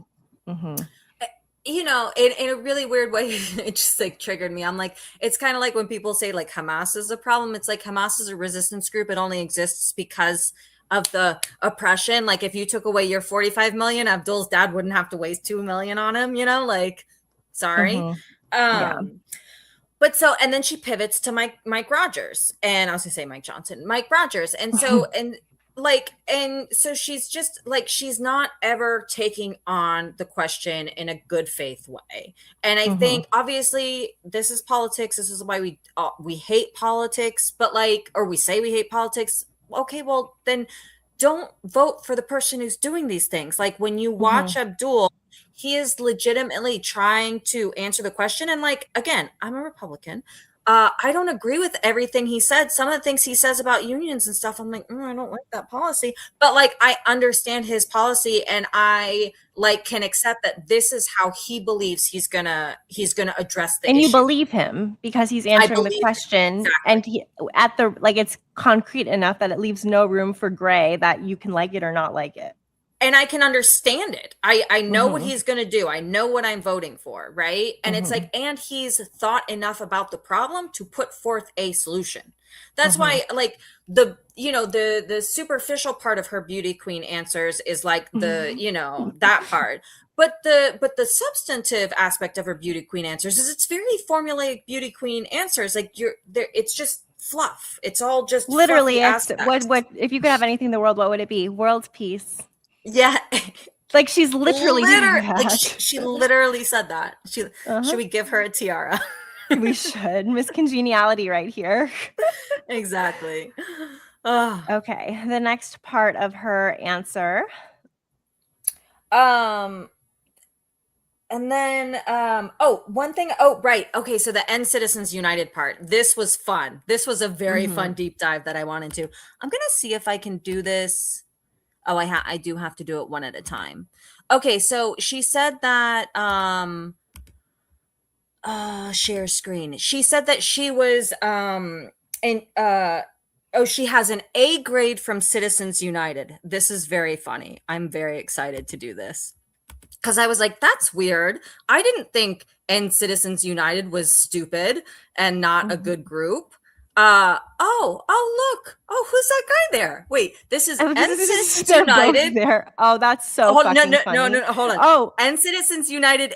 This is the endorsed candidate. Oh, she's not even endorsed. She's not endorsed. Abdul is the endorsed candidate. What? So she's literally no Stevens. I was like, oh, let me see, because I thought they were a good group. Because we got good people here. We got Tlaib, we got Omar, we got other people.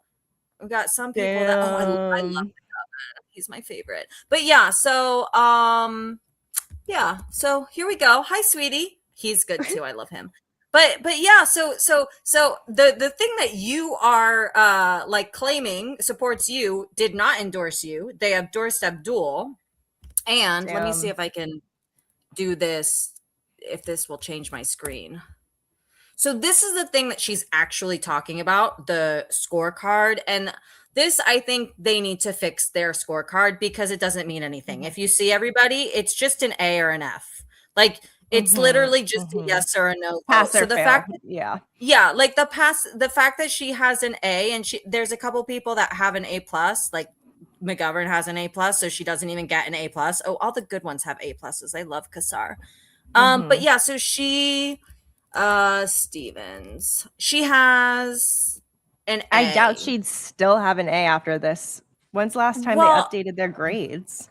Well, so this is the thing is, it's more about their process, because if you just see all the D's are A's and all the Republicans are F's, and it's just because the thing is like, the scorecard is based on whether you co-sponsored this amendment, whether you voted to prevent the SAVE Act.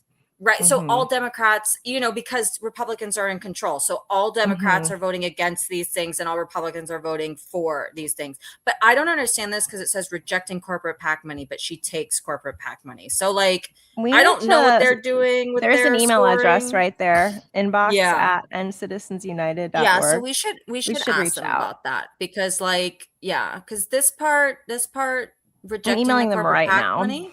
Not so much. I love it. Hi, we have a question. Your scorecard is not doing the work that it needs to do. I'm literally emailing them right now. Inbox at endcitizensunited.org. Got it.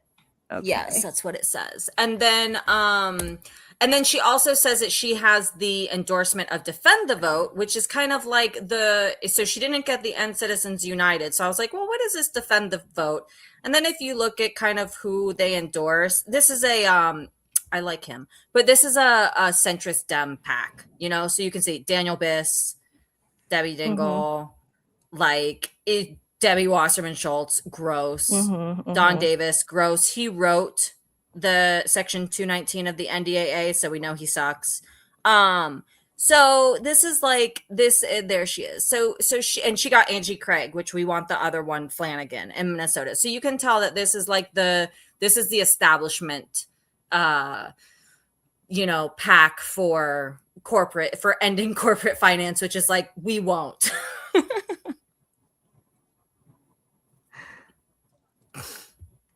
Okay, I'm writing their email. You can continue though.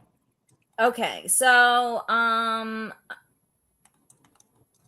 and the other point I wanted to make about her pivoting to Mike Rogers, because she keeps saying this. She keeps saying, I'm going to beat Mike Rogers. Like, I don't know, but she doesn't say why. The only thing that she says is like, she won a red seat. It's like, okay, you won a red seat, like, I don't know, 10 years ago or something. Like, it's different now. Like, and also one point that Abdul brought up in like the later press conference is if it is Haley versus Mike Rogers, all of those corporations want Mike Rogers. She's not going to have that $60 million crutch anymore. It's gone. Exactly. Mike Rogers is already going to be more on their side. Right. So it's actually the stupidest argument Like, right. Well, and that's exactly the point I was going to make, is that like all of her funders also fund him. So where is the money that she is going to have in the general going to come from? Because like her big funders, AIPAC, fund him. Traditionally in these types of places, AIPAC will stay out and just kind of, but here's the thing, Democrats are moving away. Like AIPAC doesn't want Democrat control of the Senate. Like, so we might see them spending only against Republicans in this race, but you also have all the other corporate interests. DTE also funds him, and like Republicans are just going to be better for that, right? And healthcare, she gets a lot of healthcare money. He gets a lot of healthcare money. He gets like a lot of healthcare money, a lot of big pharma money, right? So it's just like, are they going to fund her and take a little slap on the wrist, or are they going to fund him, who is going to give them way more profits? You know, like it's just and the thing is, she doesn't have the grassroots support. She doesn't have the grassroots funding. So is she going to be able to raise money from the base and the Michigan people? And like the DNC is broke. Like the DNC is broke, like worse than like my finances. Like I have more money than the DNC. And so she just has like maybe from the DSCC, but like if the Senate committee has to give her money, then they're not spending like to get people like hopefully Angie Nixon in Florida, you know, elected. Like, you know, they have a lot of races. They got to put money in Maine. So like, do they really need to be, whereas we see Abdul can raise money on his own and has to, you know? So, yeah. I'm making this email very, I'll have you lawyer review it. I love it. Whoopsies. Do you want the link for the scorecard? Oh, I got it. Don't you worry. It's like, this is the thing. Like, I feel like these people just like don't think they're going to get checked anymore. Cause like, why would you, she voluntarily brought up the End Citizens United scorecard when maybe she doesn't know, but like they endorsed Abdul. So like, why would you bring them up? I know they should make a statement. I might ask them to make a statement. I know. We've endorsed Abdul. Your scorecard, it means nothing. We want him. We want the other guy.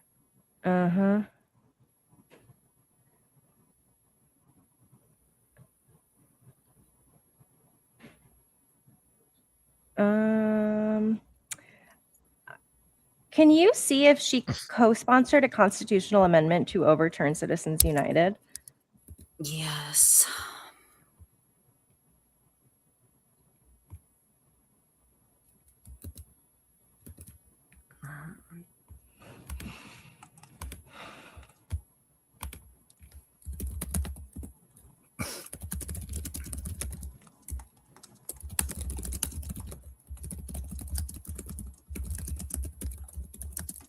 But here's the other point about all of that is that we have seen this time and time again. It is very easy to vote for or against something when you know it's not going to pass at all, right? Like it's like the $3.3 billion to Israel. We got a historic amount of votes. They knew that the Republicans were not going to vote to end the 3.3, and so it's like for them, it's a statement to be like, hey, we can pull this, and we need to show the people that we're like. It was almost like throwing us a bone, which was still like a success, but it didn't do anything.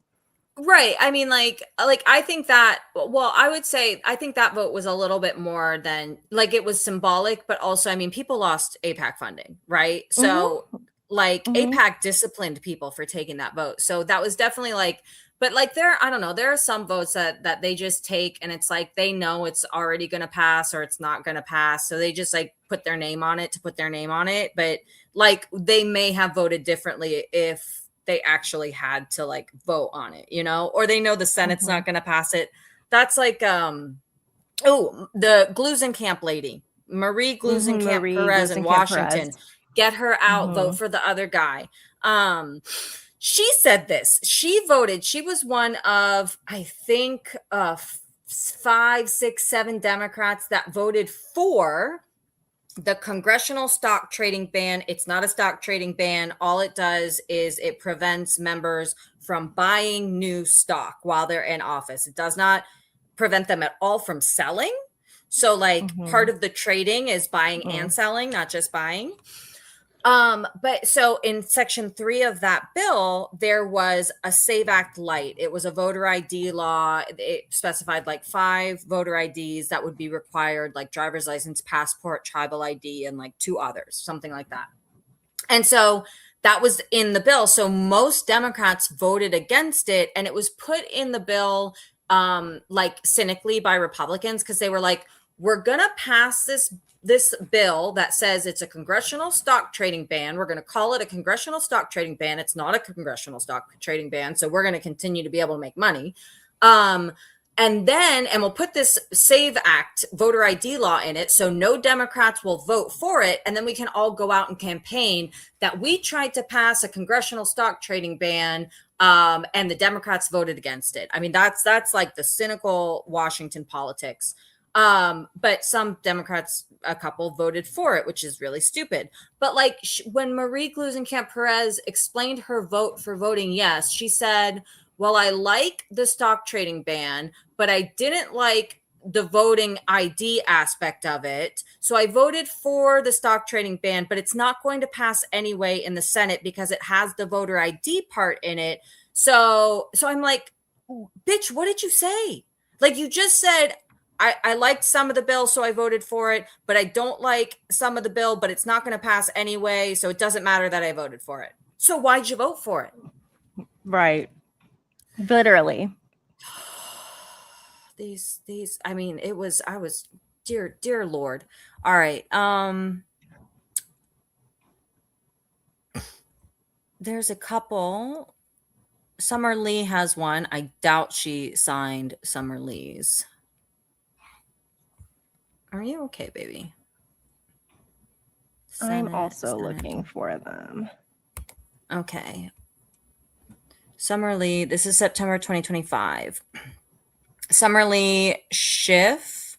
Oh, senator. I'm like, introduced a constitutional amendment to overturn Citizens United. So this would be the one that's in the current Congress.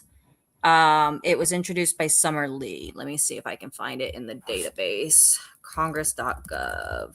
I'm on the database right now. 1 second. What is the name or because when I look up, I know I'm looking for it. It doesn't say what it is. Oh, bill text. Let me see.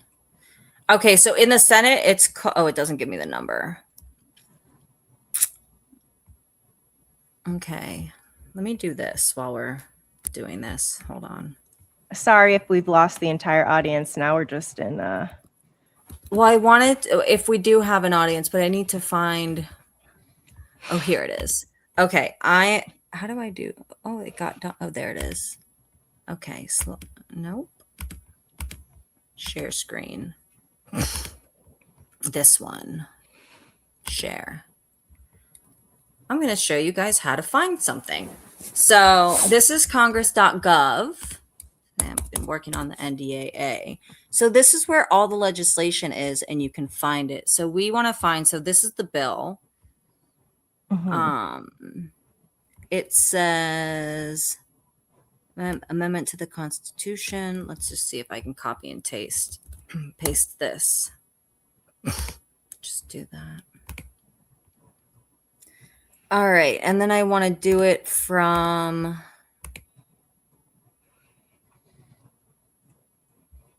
Why are you not letting me? Are you dead? Did you die?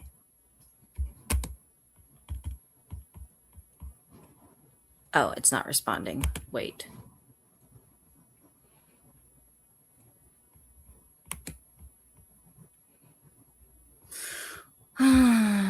Okay, how about...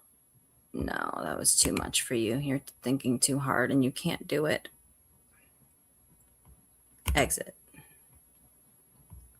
I know it's having a problem.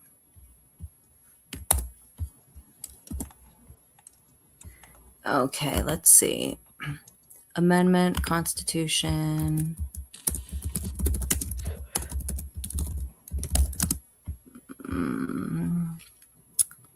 Regulate contributions and expenditures. It's a lot better when you either know the bill number or the name of the bill. Relevancy. What? My shit's not working. Oh, there we go. Date of introduction, newest to oldest.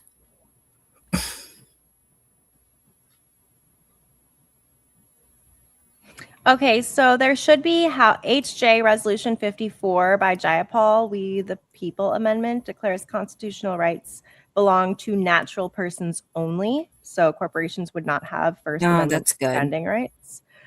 I don't see Stevens on that at all. There's House Joint Resolution 119. McGovern sets limits on federal campaign contributions and spending and would prohibit corporate spending in elections.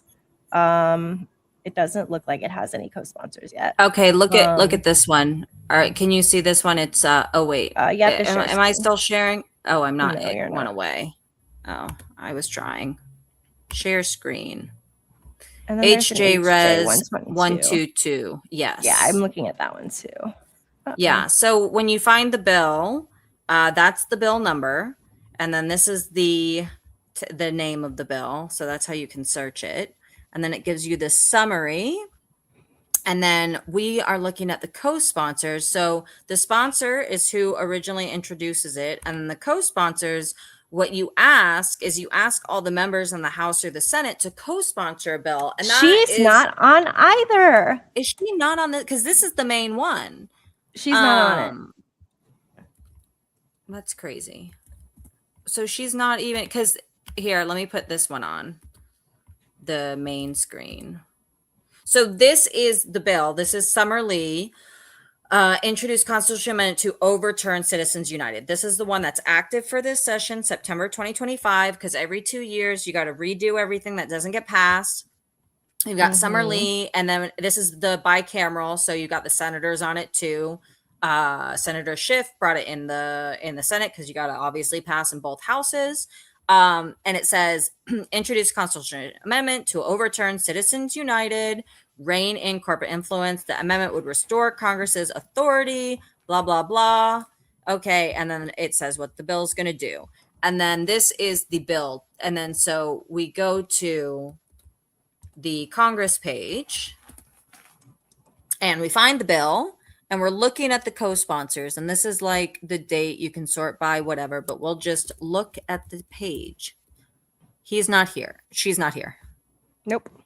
This is all of them, and she's not here. So she did not co-sponsor this constitutional amendment. And that's with 95 This has 95 co-sponsors. That's so a to lot. not be there, there's enough cover, because sometimes people wait until other people go forward with it. Right. And Nagoose is a very moderate Dem. Like sometimes, so you have this informal thing where like if a squad person puts in a legislation, this is really rude. She wants to talk about being unkind. If a squad person puts a legislation, there is a group of Democrats who will not co-sponsor any legislation offered by a squad person. So like Tlaib, Ilhan Omar, I think AOC, I don't know if she's still a squad person, but Cori Bush back when she was in Congress. And so what that does is it prevents these members of like really being able to do things and put their name on it. So like, you know, Rashida Tlaib, if she wants something, she has to go to another member of Congress and say, can you put this in? Because if I put my name on it, a whole group of people are not going to put their names on it just because my name is on it, because they want to go back to their districts and say, I don't put my name on anything Rashida puts her name on. It's really fucking gross. It's kind of fucking racist. Like, I don't know, maybe that's what a microaggression is, or I think that's just a real aggression. But anyway, so that is part of the politicking, but Joe Nagoose is like a normal moderate Democrat, so there's no problem of that. And it's got whole bunches of progressives and non-progressives on it. Seth Moulton, he's not at all. Yeah. So there's really like no reason that she should not. Like Nikki Budzinski, she's horrible. Yeah, she is horrible. So it's got APAC still of improvement. Oh my God. Yeah, there's He literally no also- reason. Okay, so since we're talking about Michigan, Shree needs to get taken out too. In his district, it's Mhm. Donovan McKinney who's running against him. So like, and this guy, I mean, obviously we hate him because he supports genocide, but also he tortured and abused dogs. He made his money through like pharma, and I also work in pharma a little bit. And I'm really against animal testing. I know it's like a quote unquote necessary evil for us to get drugs, but I'm kind of like, I think we should not have the drugs and we should not. But they do these studies on dogs and it's really sad. And then they have to kill the dogs at the end. And he just left the dogs in the fucking warehouse because I don't know, he went bankrupt, he got bought out, whatever it was. He just left them in the warehouse to die, to literally starve and dehydrate to horses. death. Dogs and horses. He's disgusting. And he's Or no, 70, dogs like- and monkeys. Dogs and monkeys. But it was like Probably 50 monkeys. beagles. Have you seen the video where like their paws No. touched grass for the first time?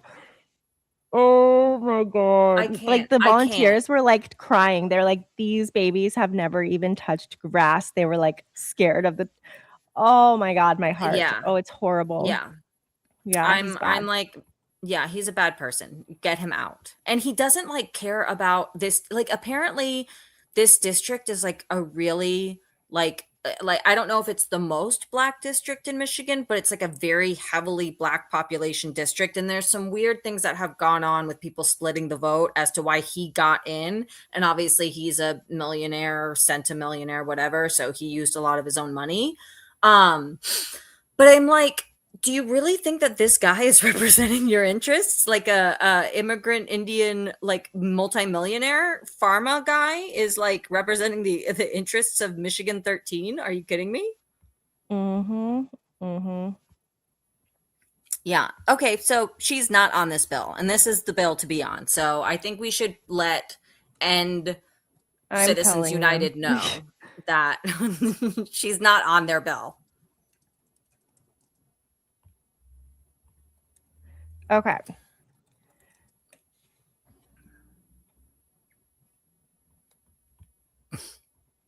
And then if you want to just see like, okay, when there are amendments, like this is where you see the amendments. There's not any because this hasn't gone anywhere, but mostly if you want to see the text, this is where you find the text of a bill. This is a short one. The NDAA is like 1,500 pages. So when I work on that bill, I have to download it as a PDF, but this is how you find bills. And, you know, you can probably search here through the members and probably find everything that a member has like put in. Let's see if it works. Summer Lee. Okay. Representative Summer Lee. I love her. Okay. Yeah, she's great. All right. Oh yeah, member activity. So you can just put in the member and then look at all the bills that she's on or has done, I guess. I'm sure you can probably filter by sponsored, co-sponsored. See, she sponsored 43, co-sponsored a lot more. How these are all her votes if you want to look up a member's votes. And then this is the current Congress. So we can like say, okay, we only want to look at sponsored legislation from the current Congress. This is what she's been working on. And you can do this for every member. Just see what they're working on.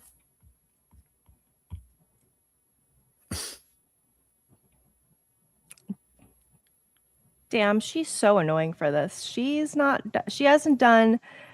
Okay. So she has not co-sponsored anything to overturn Citizens United. She has voted to prevent the SAVE Act.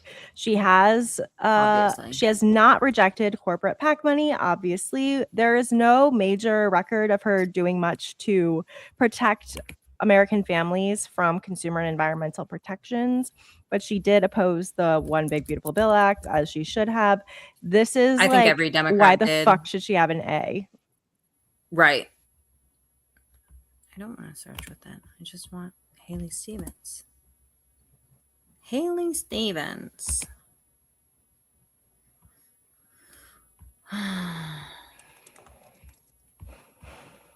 Okay, this this Congress. Okay, so she has 56 and she has taken 645 votes and she has 39. The remarks on the congressional record, you can see what she said. Tariff Refund Act. Okay.